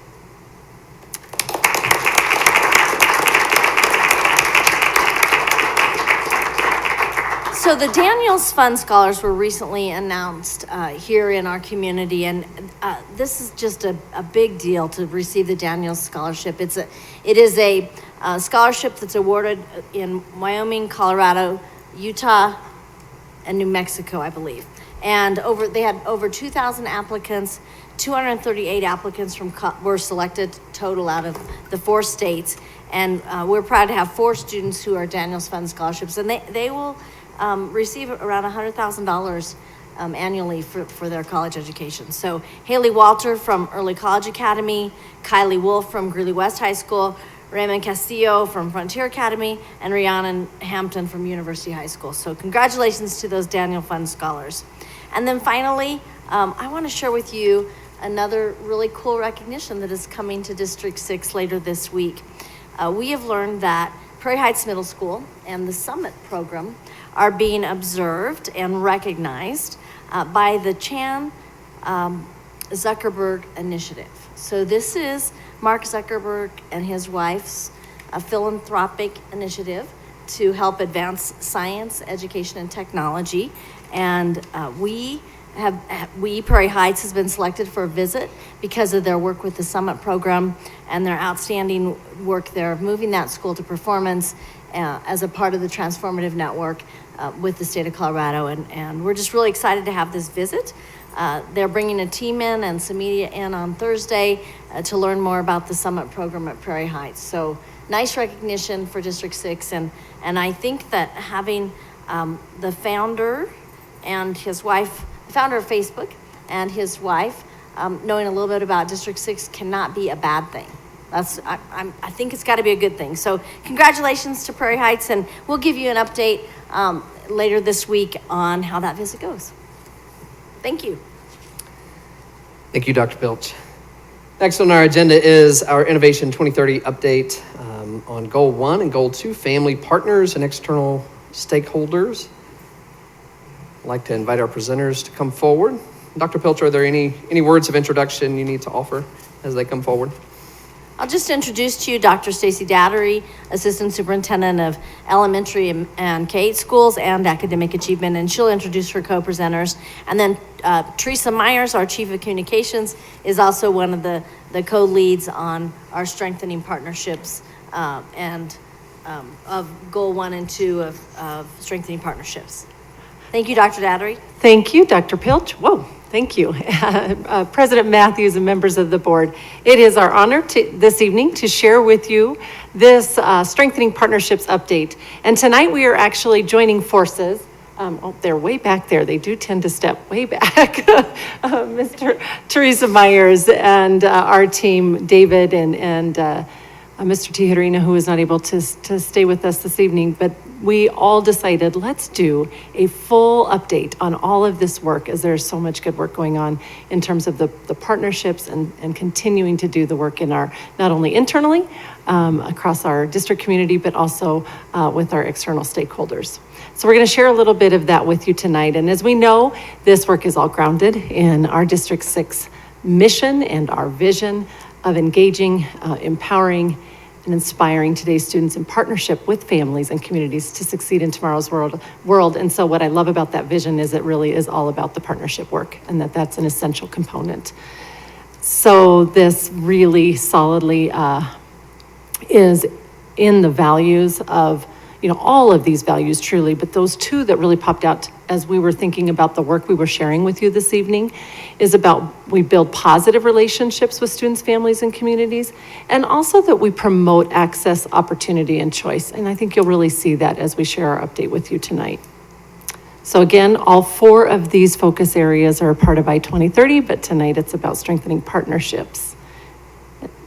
And as I mentioned, we're working on both goals, but the first part that we will share with you is really about Goal 1 in to strengthen relationships with parents and families. And within this goal, there are 2 objectives: develop and implement a comprehensive district-wide family partnership plan that will be utilized at every District 6 school. And the second is to develop and implement staff training to partner with our families. In I-2030, we have these 3 outcomes within this goal area.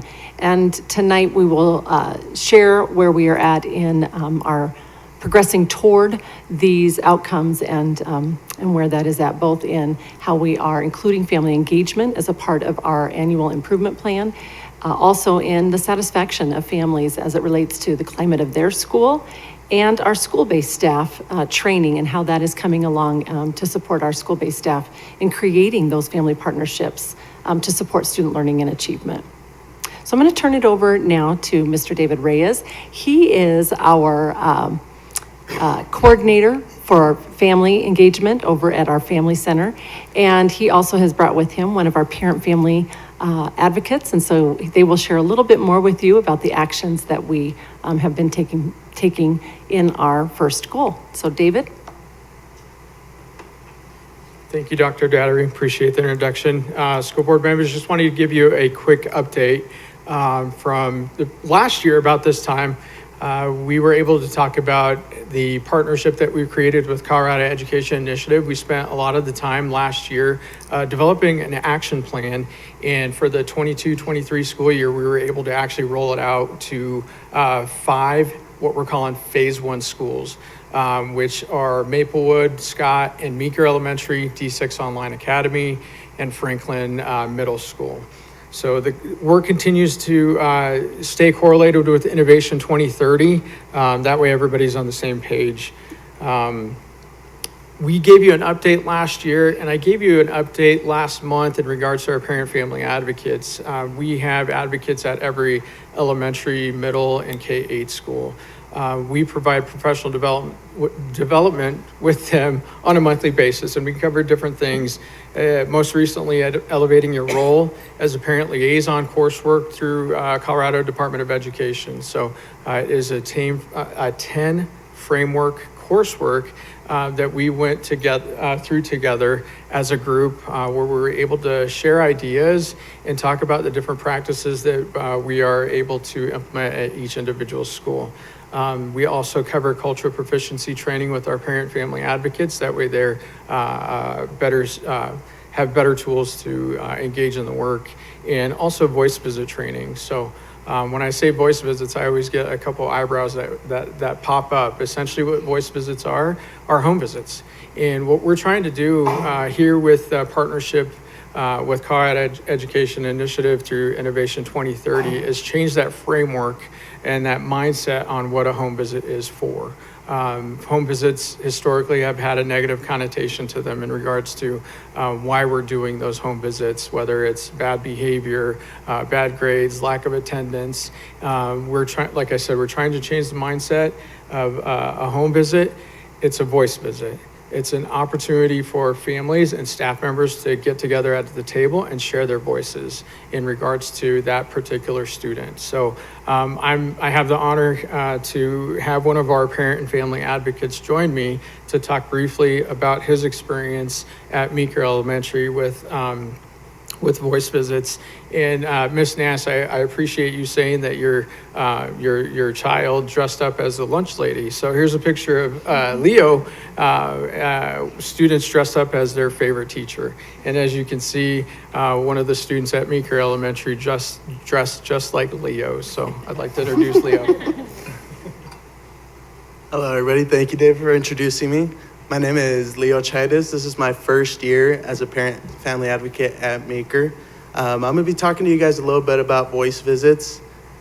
Like David said, the change from home visit to voice visit was just to make it a little more positive. And luckily, I haven't gone on a voice visit that has been negative this year.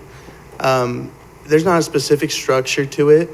It can vary. Like sometimes I just go in, the kids show me all their toys and talk about their weeks, what they did for spring break. I've had times where we just go to a park and run around, talk to parents how their life's going. It really gets that pressure away from being at school and forming that relationship outside of school. One voice visit that really stuck out to me was about a month ago. We have one of our students at Meeker that got RSV, and he's in children's. So my principal, his teacher, and I went to children's, and we were able to give them a donation. We unfortunately didn't get to see the student, but just showing that family that we're there for them, it meant a lot to her, and it also just made me see how much really goes into a school and how much those relationships really matter. Another great part about Innovation 2030 is that it's not just me and admin that are trained in these voice visits.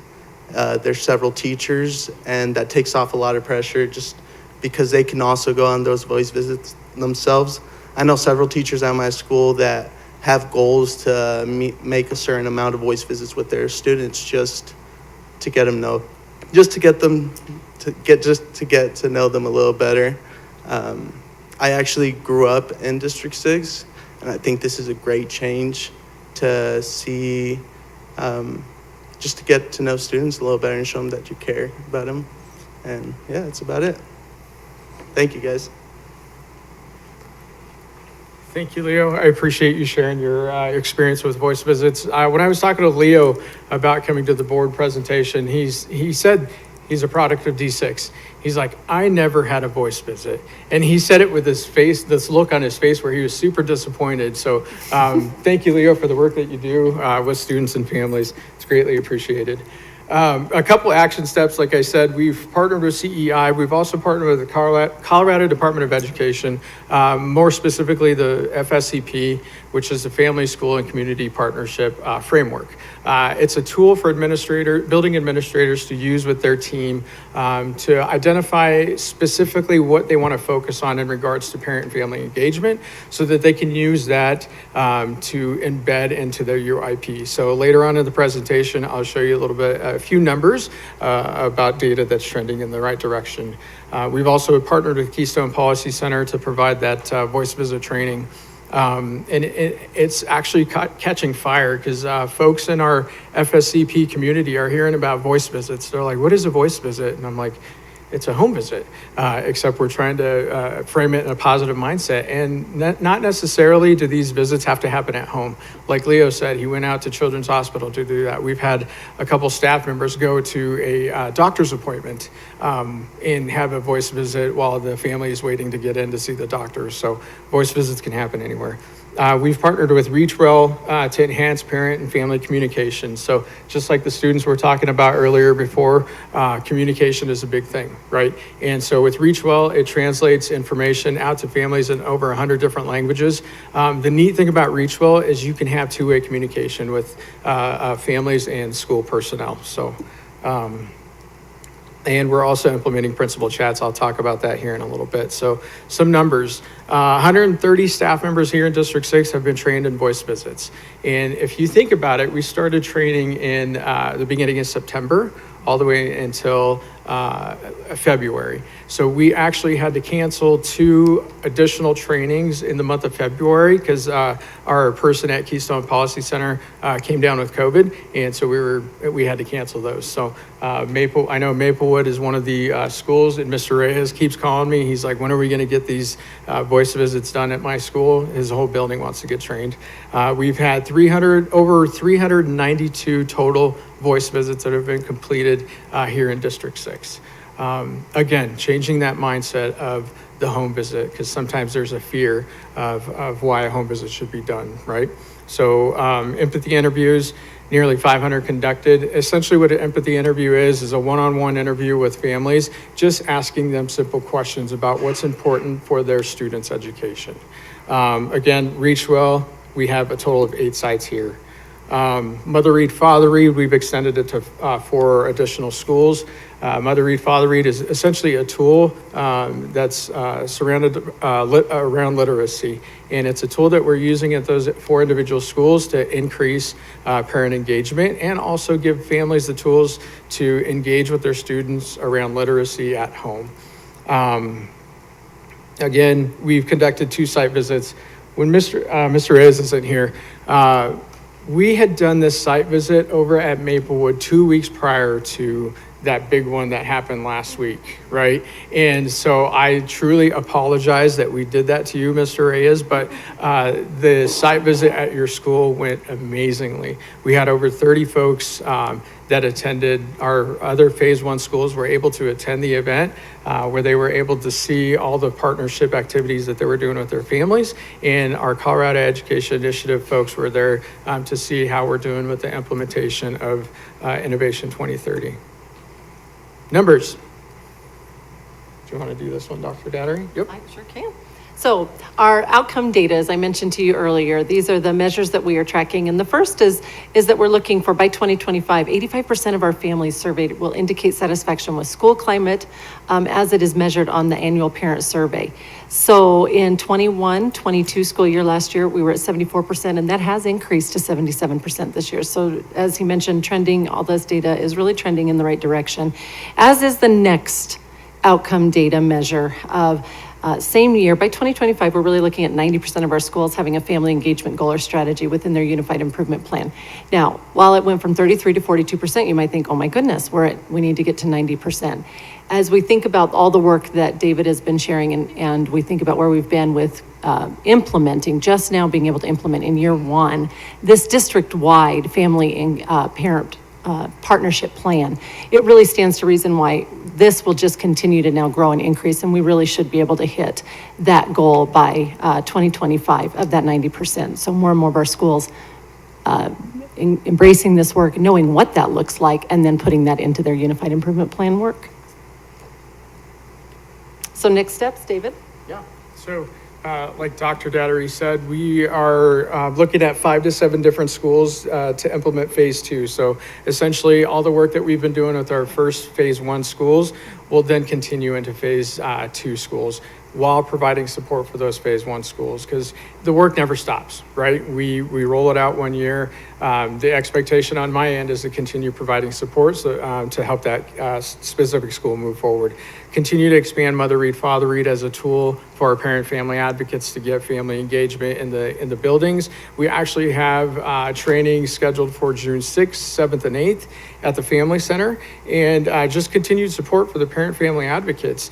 I'm super excited about the last one, completion of D6 Family School Partnership Toolkit. So my plan is to have a toolkit available for schools that are interested in digging into this work. And this toolkit will literally take them step by step, how to form a team, how to do empathy interviews, and go on and move forward to create essentially a principal chat at their school to create more engaged families at each individual school. Perfect. I'd like to introduce Teresa Thomas. Thank you, David. I'm Teresa Myers. I'm the Chief of Communications for Greeley-Evans School District 6.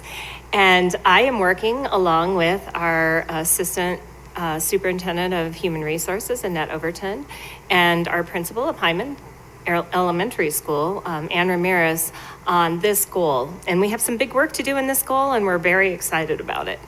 So as you can see, we have two kind of distinct general objectives in here. One is to develop and implement a district-wide plan to partner with businesses, community groups, and individuals. And the second is to develop and implement a plan for students and staff to contribute to their community. Now, this first objective isn't new. It was included in Innovation 2020 in a way when we talked about really trying to help facilitate business and community partnerships in our schools. But what we found going through this information is that not all of our schools had real robust partnerships. And what we found is it's just a lack of understanding among the leadership team and the educators at that building, like how to do that, how to get business and community groups interested in partnering with your school. And one of the things that we also discovered is that some of these partnerships weren't true partnerships. They weren't two-way partnerships. It was a lot of taking and not so much giving back. So we really wanted to create a robust plan for two-way partnerships in our schools between these community partners and the schools. And then the developing and implementing a plan for students and staff to contribute to the community is new. And that's really about getting our human resources, our staff and our students, to give back to the community in a meaningful way. So we are working on these two general outcomes to have schools implement a district-wide community partnership plan. And after talking with Dr. Dattery and her team about this, I do believe that we have some room to use a facilitator to possibly help us develop that plan with some of the partners that we already have, so that we have the best practices in place to create those partnerships, to maintain those partnerships, and to consistently have community members involved in our schools. And then the volunteerism part of that is we really want to document and increase annually the number of students and staff who are engaging in service in our community. So some of the actions we are working on is to develop a comprehensive community partnership plan for every school to implement. And that's what I think we'll get some facilitated help with this summer and fall, and hopefully have that plan in place for schools to begin implementing. Part of the problem is too, we have turnover in our administration who don't always know about these partnerships or don't know how to maintain these partnerships. So we really want to have this plan in place that they can go back to and look at and refer to and get some help in how to create and maintain those partnerships. And then we'll train our leaders in some of those best practices and how to create those two-way partnerships. We're going to create and implement guidelines for supporting and recognizing local businesses and vendors and philanthropic organizations, churches, everybody who supports the district in some meaningful way, both in a district-wide level and at a school-based level. And then, of course, we'll create a web page on the district and school sites to recognize those partners. So the other big work we're doing, and Ann Ramirez, like I said, is leading some of this work around student volunteerism, is to really start to delve into what it would take to create a system and a culture of volunteerism K-12. So they're really starting to look in what's appropriate for students to do to give back to the community.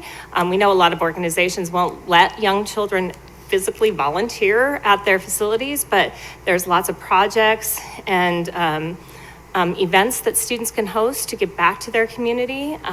It could be as simple as taking your choir to go sing at a nursing home during the holiday season, or doing a food drive at your school. But we really want a way to codify that in a way that recognizes that student effort and also is really able to kind of track the hours and the time that students and staff are spending on that. And then what's really exciting, and I know Ms. Overton is very excited about leading this work around the staff volunteerism side of it, but really to look at the possibility of encouraging staff to volunteer, not only during their off hours at the district, but also giving those staff who can the opportunity to volunteer on their work hours for a certain number of hours a month.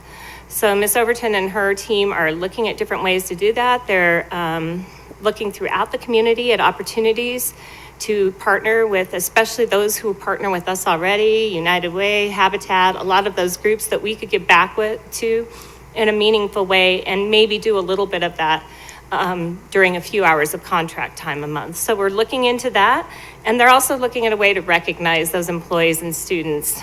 So part of that would be maybe an event or just something at the board level that we could recognize people who give a certain amount of time for those volunteer hours. So this is some of the outcome data that we will be looking at since we don't have the plans in place yet. But by 2025, we would like to have 100% of our schools to implement the district-wide community partnership plan that we'll be developing. And then by 2030, as you can see, there's some goals set around student engaging in community service, schools engaging in community service projects, and then staff to be engaged annually in service to the community. So part of this too is creating a platform that students and staff can log hours into our systems so that we can recognize that. So they're also looking at software programs and different techniques to be able to do that. And finally, our next steps, we're, like I said, in the process of possibly looking at a facilitator to help us develop the best practices around developing business and community partners. I know Ms. Overton and her team are working very hard to finalize that staff volunteer plan and are planning a rollout for that. And then Ms. Ramirez and her team are really looking at that student volunteer plan. She's got a great team of people. She's consulting with other principals and educators throughout the system and parents and others to just find out what's going to be appropriate to encourage our young people to volunteer in the community. So thank you, and I believe we will take questions if you have any. Thank you, guys.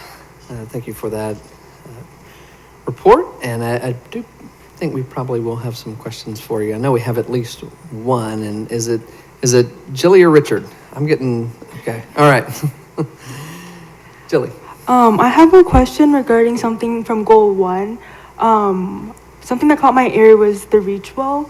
I really like how it includes like a lot of languages, knowing how diverse our district is. And one of my questions is, I think you mentioned like the two-way communication with that, and I just like to know more about it. Yeah, so messages can be sent out at building level, and messages can also be sent out by teachers for their individual class to families and students. And the two-way communication kind of starts there. So if a family member gets a communication about a field trip, right?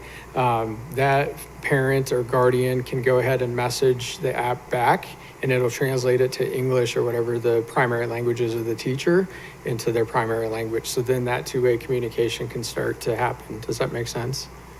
Yeah, that's really cool. Yeah, Thank you. It's super exciting. So thanks for the question. Dr. Campos-Spitzy. Quick question, with voice visits, so you mentioned this awesome trip to a children's hospital in Aurora, Denver, which is outstanding, like that's so special. But so how is that paid? I would hope we're not just relying on people's good hearts for things like that. Well, Leo would work for free, but we have used some funding so that we can pay staff members for their time that they're conducting a voice visit off of contract time.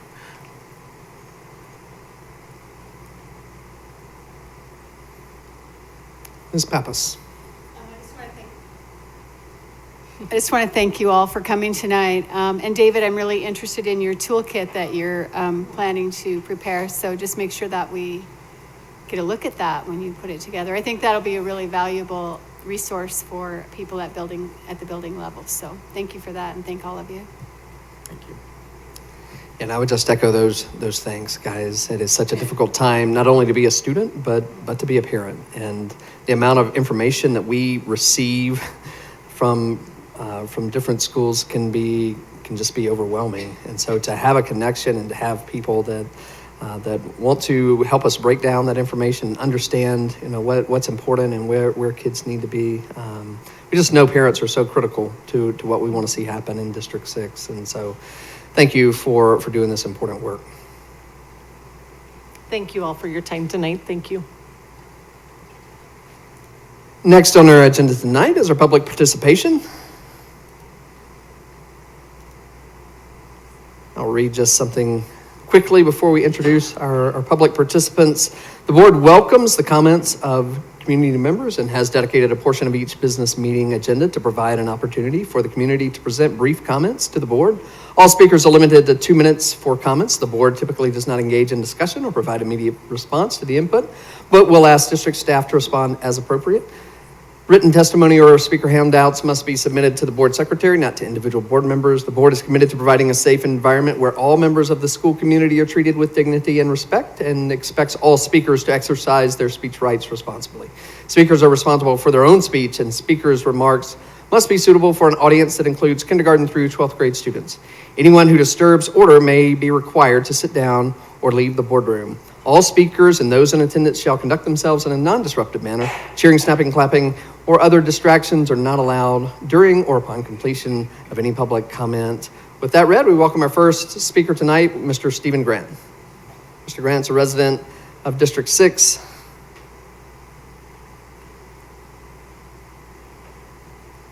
Welcome, Mr. Grant. Thank you for being here tonight and being so patient with us. Good evening. I've waited 4 hours for this. I know that there is some wonderful work that's being done by District 6 and by some of the heroes that are working diligently for the children. I also know that a friend of mine just returned from India where they are doing arithmetic with pencils, trigonometry, in dirt floors. They don't have good food.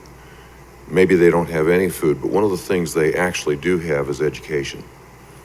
And they also don't have perversion in the classroom. Now, I know that we have books that we are doing, and while District 6 is congratulating itself on auditing 1 book a month, there are at least 150 books that I know of out there that are absolutely perverse, sexually in other words. I do know that District 6 has banned 1 book. I have it in my hands tonight. And it is this. It is the Bible in history and literature. And the District 6 board actually agreed in work session to ban this. Dr. Pilch, you were there. And so when that occurred, it showed the trajectory of the District 6 board. Now, with that in mind, we have a problem in our district. And I trust that we have a roll call vote on the next book that is coming up for discussion. I also trust that you will not use children as human shields, that we will actually have an adult conversation and that excerpts of that book will be read publicly, because this is not something for children. We all agree on that. And so we need to dialogue about this as adults, read the book openly and candidly, and decide whether or not it is education or obscenity. The federal laws still apply. This is still sex with minors. This is sex with animals. This is forcible rape. And we need to decide what education is and is not. Thank you, Mr. Grant. Next tonight, we have Ms. Ellen Foster. Ms. Foster is a resident of District 6.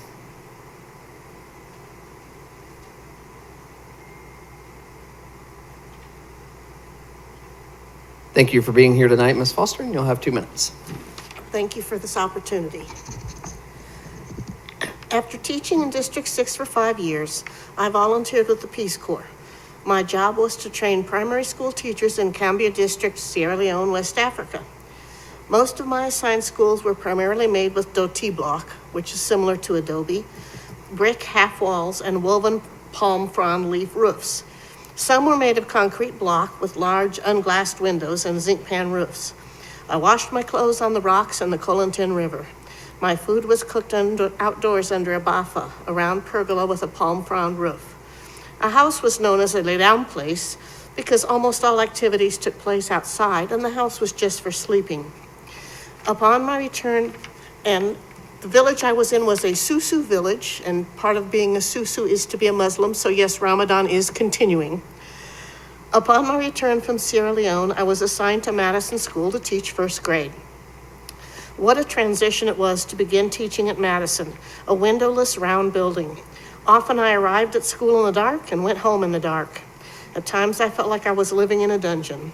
In spite of that, I taught at Madison for 17 years. I live in the Madison attendance area, and both my children attended Madison. Madison has a very special student population, staff, and place in my heart. Many of the families have attended for 2 or 3 generations. I am extremely happy and excited every time I drive past the new building and see windows. The new building will strengthen the Madison community and provide an even better learning environment for students. And since I have a few seconds left talking about partnerships, our High Plains Library District, which is just phenomenal, has a new program called Express Pass, where people with library cards, which is open to anybody, can go and get free entrance passes to lots of museums, a Museum of Nature and Science and all kinds of cultural things. So please spread the word that this is available for free from our library. Thank you. Thank you, Ms. Foster. Thank you for being here tonight. Next tonight, we have Mr. Russ Doty.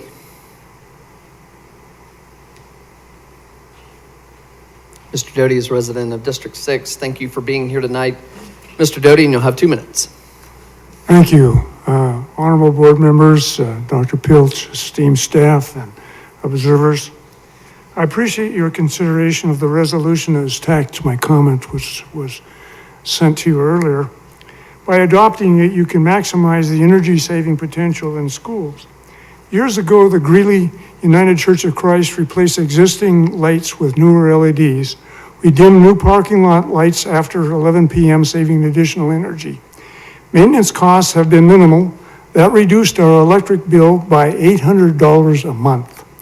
While our lighting projects paid for themselves in 2 to 4 years, even greater savings can happen in schools not yet converted to LEDs. Now, because of the Inflation Reduction Act, 30% of such lighting projects can be paid for from the IRA. It authorized direct energy conservation payments to nonprofit public schools equal to the tax credits previously afforded private schools. You will not be alone in facilitating conservation financing. The World Council of Churches adopted an initiative entitled Climate Responsible Finance, a Moral Imperative Towards Children. It acknowledges the deadly impacts of climate change on the world's children now being fostered by investment in fossil fuels. Specifically, please ask Wells Fargo to stop investing school district working capital in fossil fuels. For example, the district received 2.7% return on its $4 million Exxon bond investment due March 1st. It will get only 1.5% return for $6 million in Exxon bonds due April 15th.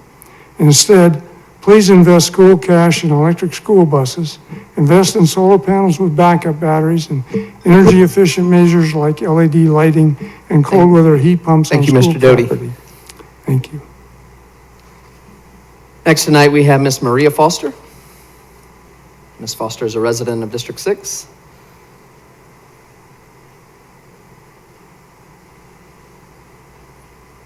Thank you for being here tonight, Ms. Foster, and you'll have 2 minutes. Superintendent Pilch, members of the board.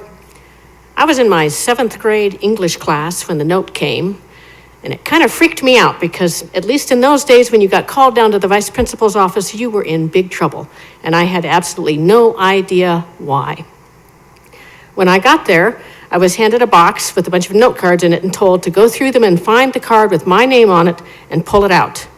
So I went through the box, looked at all the cards, but could not find one with my name, Maria Foster, on it. I could tell the vice principal was annoyed, and he looked at me, and I said, I looked through the box. I could not find one with my name on it. I did, however, see a card with the name Marie Foster on it. And he immediately cut me off and said, I told you to pull out the card with your name on it. You're here because you're flunking algebra. And I said, I'm not taking algebra. Algebra is not offered to 7th graders. So at that point, it was obvious that he'd mistaken me for another student.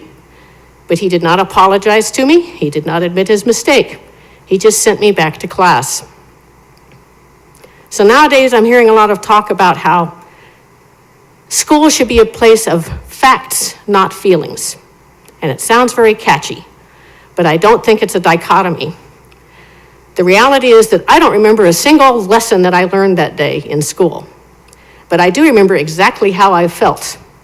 I was embarrassed and belittled and upset, and yet sent back to class with an expectation that I would be ready to learn, and I was clearly not ready to learn. So if we really want our students to excel, I don't believe it's facts over feelings. I believe it is respecting the feelings of our students because they are people, and then they will be receptive and better able to learn the facts that we would like them to understand. Thank you. Thank you, Ms. Foster. Thank you for being here tonight. Next, we have Ms. Sonia Miller. Ms. Miller is a resident of District 6. Welcome, Ms. Miller, and you'll have 2 minutes. Pastor Matthews, we protested your church at the beginning of this month, and you told your congregation, and I quote, "You probably noticed there are a group of protesters across the street. My advice to you is to do what I do and just ignore that the best you can." Then you proceed to blame vaccines, COVID fallout, and Natalie Mash for the protest. Quote, "Because Natalie Mash is a nurse and we have a doctor on the board, they, the protesters, have latched on to our school board."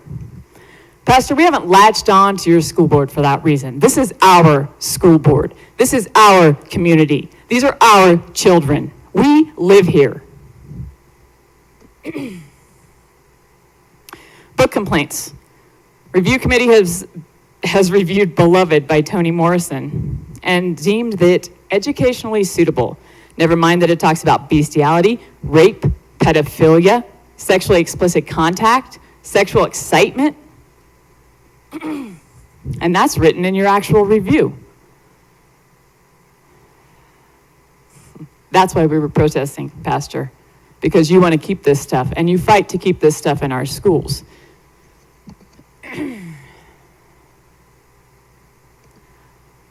They have deemed it fit for high school.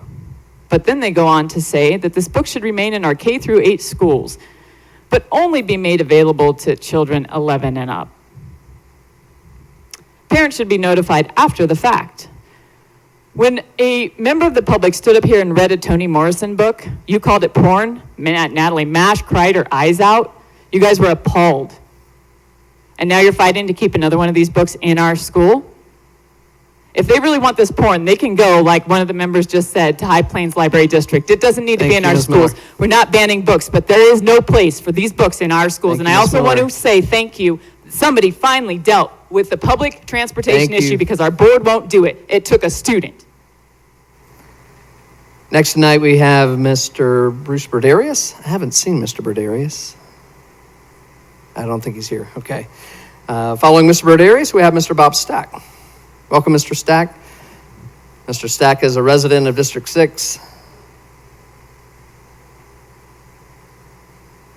We thank you for being here tonight, and you'll have 2 minutes. Evening. I'm going to share some snippets from an op-ed that I've sent to papers around the country, governors, and it's also sent to us who live in this country. Do we care? Do we really care?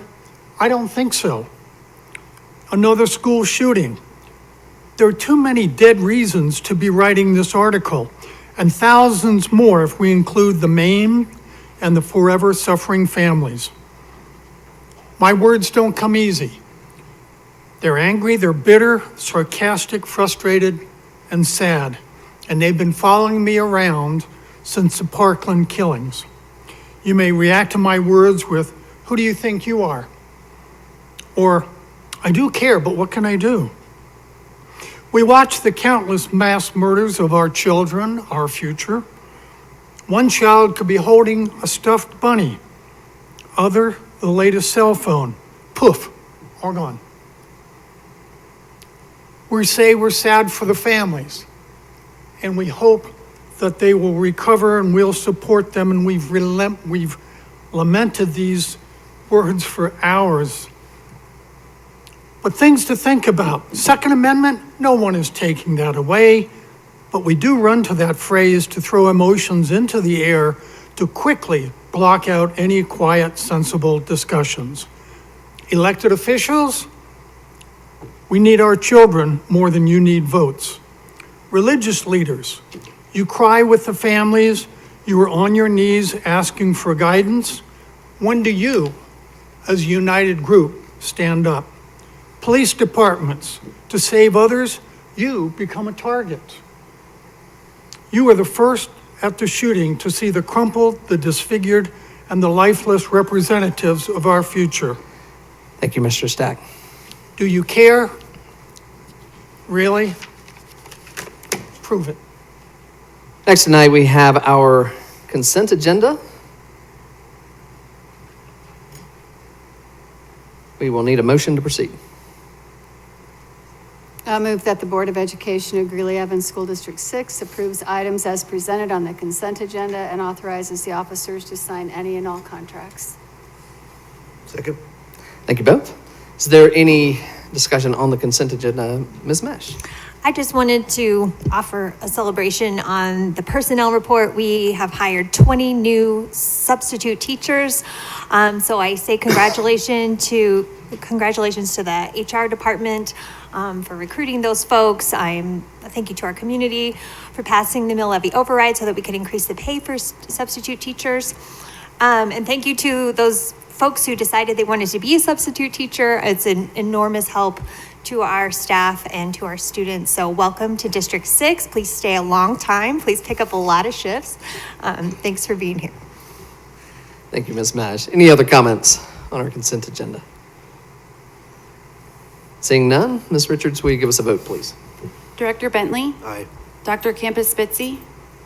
Aye. Director Mash? Aye. President Matthews? Aye. Director Norwood? Aye. Director Pappas? Aye. Director Sullivan? Aye.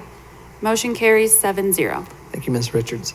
Next tonight, we have a revision to policy ACR2, Title IX, Sexual Harassment Grievance Procedures. This is an action item that needs a motion.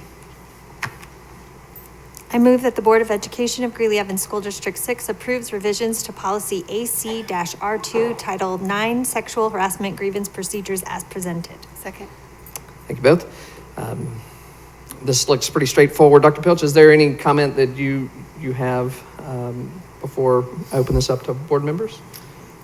Thank you, President Matthews. These are minor changes as a result of having lived in this policy for the last 12, 16 months with the new federal laws and state laws around Title IX. We're just making some minor adjustments that better describe what we do and who we do that with. All right, thank you. Any comments or questions from board members? Seeing none, Ms. Richards, will you give us a vote, please? Director Bentley? Aye. Dr. Campus Spitzy? Aye. Director Mash? Aye. President Matthews? Aye. Dr. Norwood? Aye. Director Pappas? Aye. Director Sullivan? Aye. Motion carries 7-0. Thank you, Ms. Richards. Our next item is a revision to policy GBGF, federally mandated family and medical leave. This is also an action item. I move that the Board of Education at Greeley-Evans School District 6 approves revisions to policy GBGF, federally mandated family and medical leave as presented. Second. Thank you both. Again, these are very straightforward, pretty minor changes. Dr. Pilch, do you have anything to say? I do not need to add anything, thank you. Okay, thank you. Any questions or comments from board members on this one? Not seeing any. Ms. Richards, will you give us a vote, please? Director Bentley? Aye. Dr. Campus Spitzy? Aye. Director Mash? Aye. President Matthews? Aye. Director Norwood? Aye. Director Pappas? Aye. Director Sullivan? Aye. Motion carries 7-0.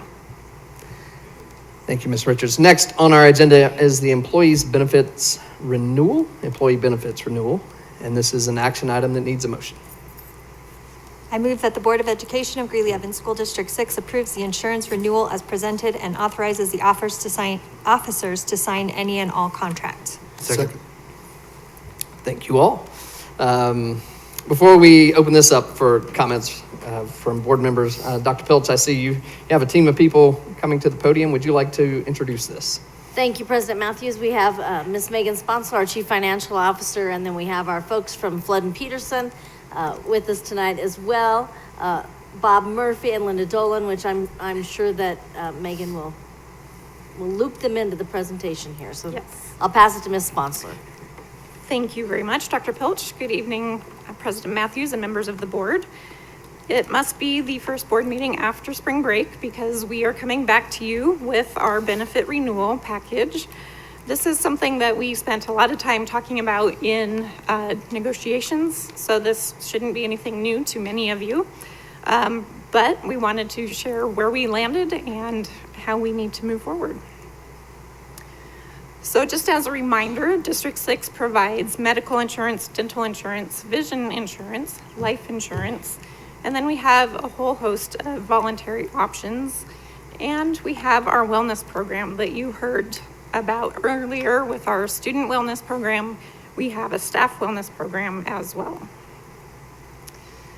For the medical insurance, we have a recommendation that we renew with Aetna. We would have the same plan options that we currently have. These are the 4 different plan options that employees can choose from. With that renewal, thanks to Bob and to Lori, we have been able to get Aetna down to a 7.5% increase. So that's far from where we started.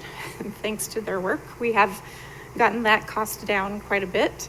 And then we still offer a plan to our employees at no cost. Something new this year, we will pay as a district part of the cost of a dependent plan. So in the past, it's only been the cost of the employee and how much that cost gets contributed to a dependent plan. We are going to increase that cost. So it will be to people's advantage, I believe, to look at the plans, look at the costs, and compare options and see if our plan might be a better option for them going forward. With that, I'm going to turn this over to Lori Giesick from Flood and Peterson. She is going to talk about one of our newest plan options. Thank you so much, Megan. And so we were able to bring an option that we feel will enhance the benefit package here at District 6, and it is called Nice Healthcare. What is Nice Healthcare? It's direct primary care that comes to the employee. It is a way that they can use it, their family members can also use it, even if they're not on the District 6 medical plan. And it's for things like routine checkups, chronic care, if you need help with high blood pressure, high cholesterol, diabetes. It's also for sick care because we know that You know, a lot of times days are very busy and it's very hard to get to the doctor for sick care. Short-term mental health is included, virtual physical therapy, and then imaging and lab work can also be done. So when the physician's assistant comes to the member, it's either to their home or to their place of work if they have a location that they can have an office visit. And so we think that this will enhance the benefits, the medical benefits. How do you get started with Nice Healthcare? It's very easy. It will be to download the app on your phone. You fill out a very short questionnaire, set up your account with a login, and then you sign into your account. You can add your dependents at that time, and you're able to see a doctor or a virtual visit. Mental health therapy is also included. This is for short-term mental health therapy. We know that there is a shortage of mental health providers, and so it's a good fit for those that need a little bit of mental health care, like depression, anxiety, stress, all of those things that we all deal with every day.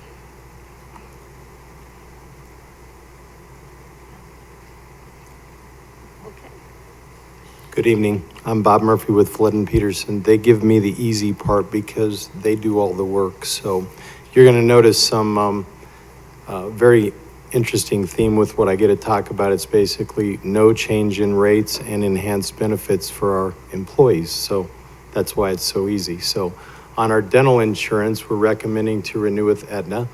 We had negotiated a rate guarantee, but we were able to negotiate some enhanced benefits for our employees and their family members. So preventative services are no longer included in the maximum benefits. So our staff members now, when they go for their biannual cleanings, those are now included in the benefit. It doesn't go against their benefit. Posterior composite fillings are now covered. Those are the clear fillings. Back in the day, I've still got the silver fillings, but we now have those covered, and we were able to expand our network of providers for our members. On the vision insurance, again, the recommendation is to renew with IMED, no changes in rates and no changes to the plan benefits. And on the life and accidental death and disability insurance, our recommendation is to renew with the Hartford, and again, no change in rates and no change to plan benefits. And on the voluntary benefits that Megan mentioned, we do have benefits that our employees can voluntarily use to enhance their insurance experience, and they do that at their own cost. We were able to get some additional life and accidental death and disability coverage, accident coverage, and hospital indemnity and coverage that they could purchase to help offset their deductibles and costs with hospitalization.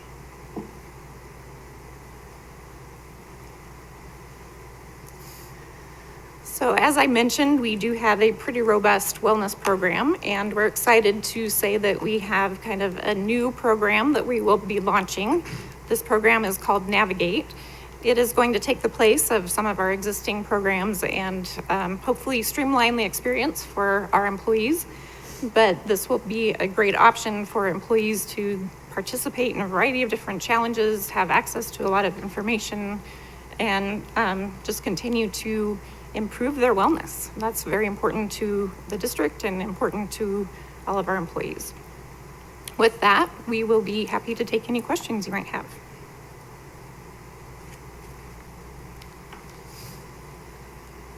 Thank you for being here tonight and for being so patient again.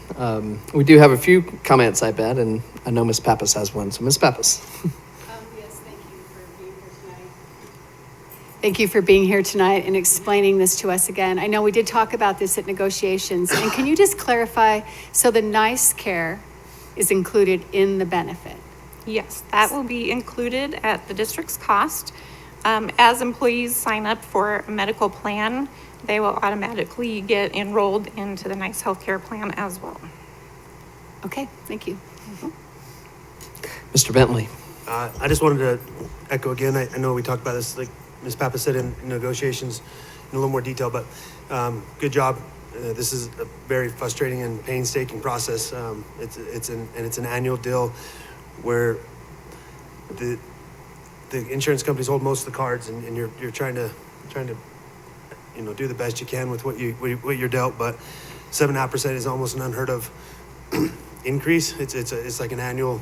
The increases get bigger. It's not if you're going to get an increase, it's how big of an increase you're going to get. And 7.5% is a really good number. So good job to your agents, Flood and Peterson. And also, I'm glad to see that we're using a local agency. Just there are a lot of options.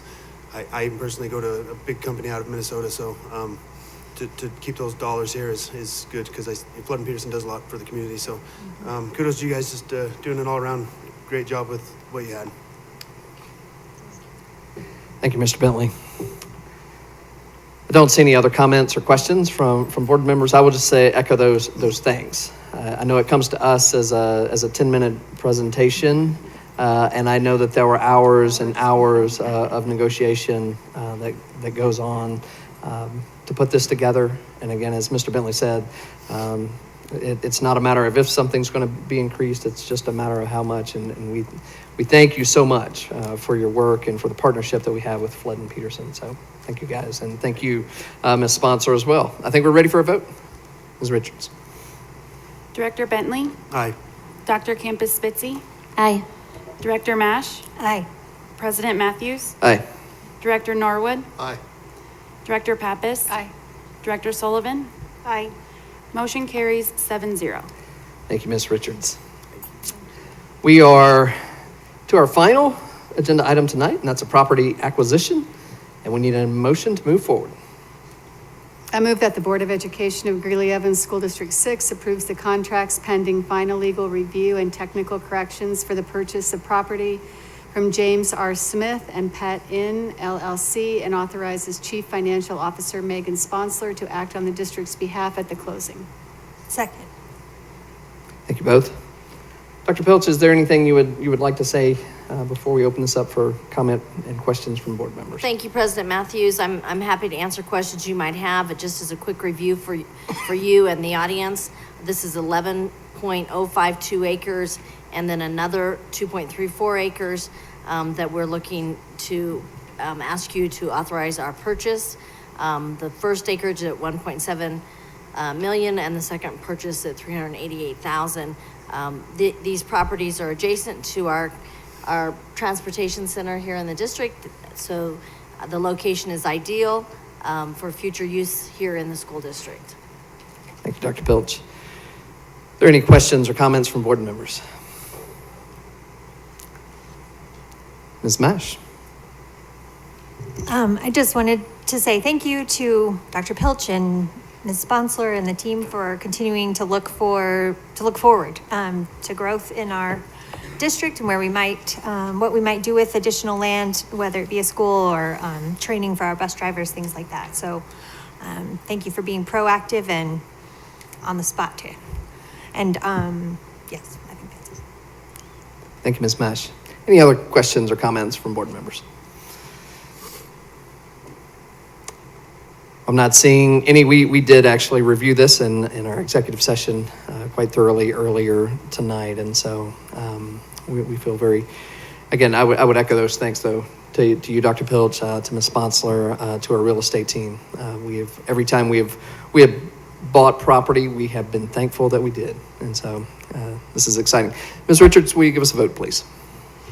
Director Bentley? Aye. Dr. Campus Spitzy? Aye. Director Mash? Aye. President Matthews? Aye. Director Norwood? Aye. Director Pappas? Aye. Director Sullivan? Aye. Motion carries 7-0. Thank you, Ms. Richards. Well, that is all that we have for you tonight. Thank you for being so patient, for staying with us. We appreciate your presence here or online. This meeting is adjourned.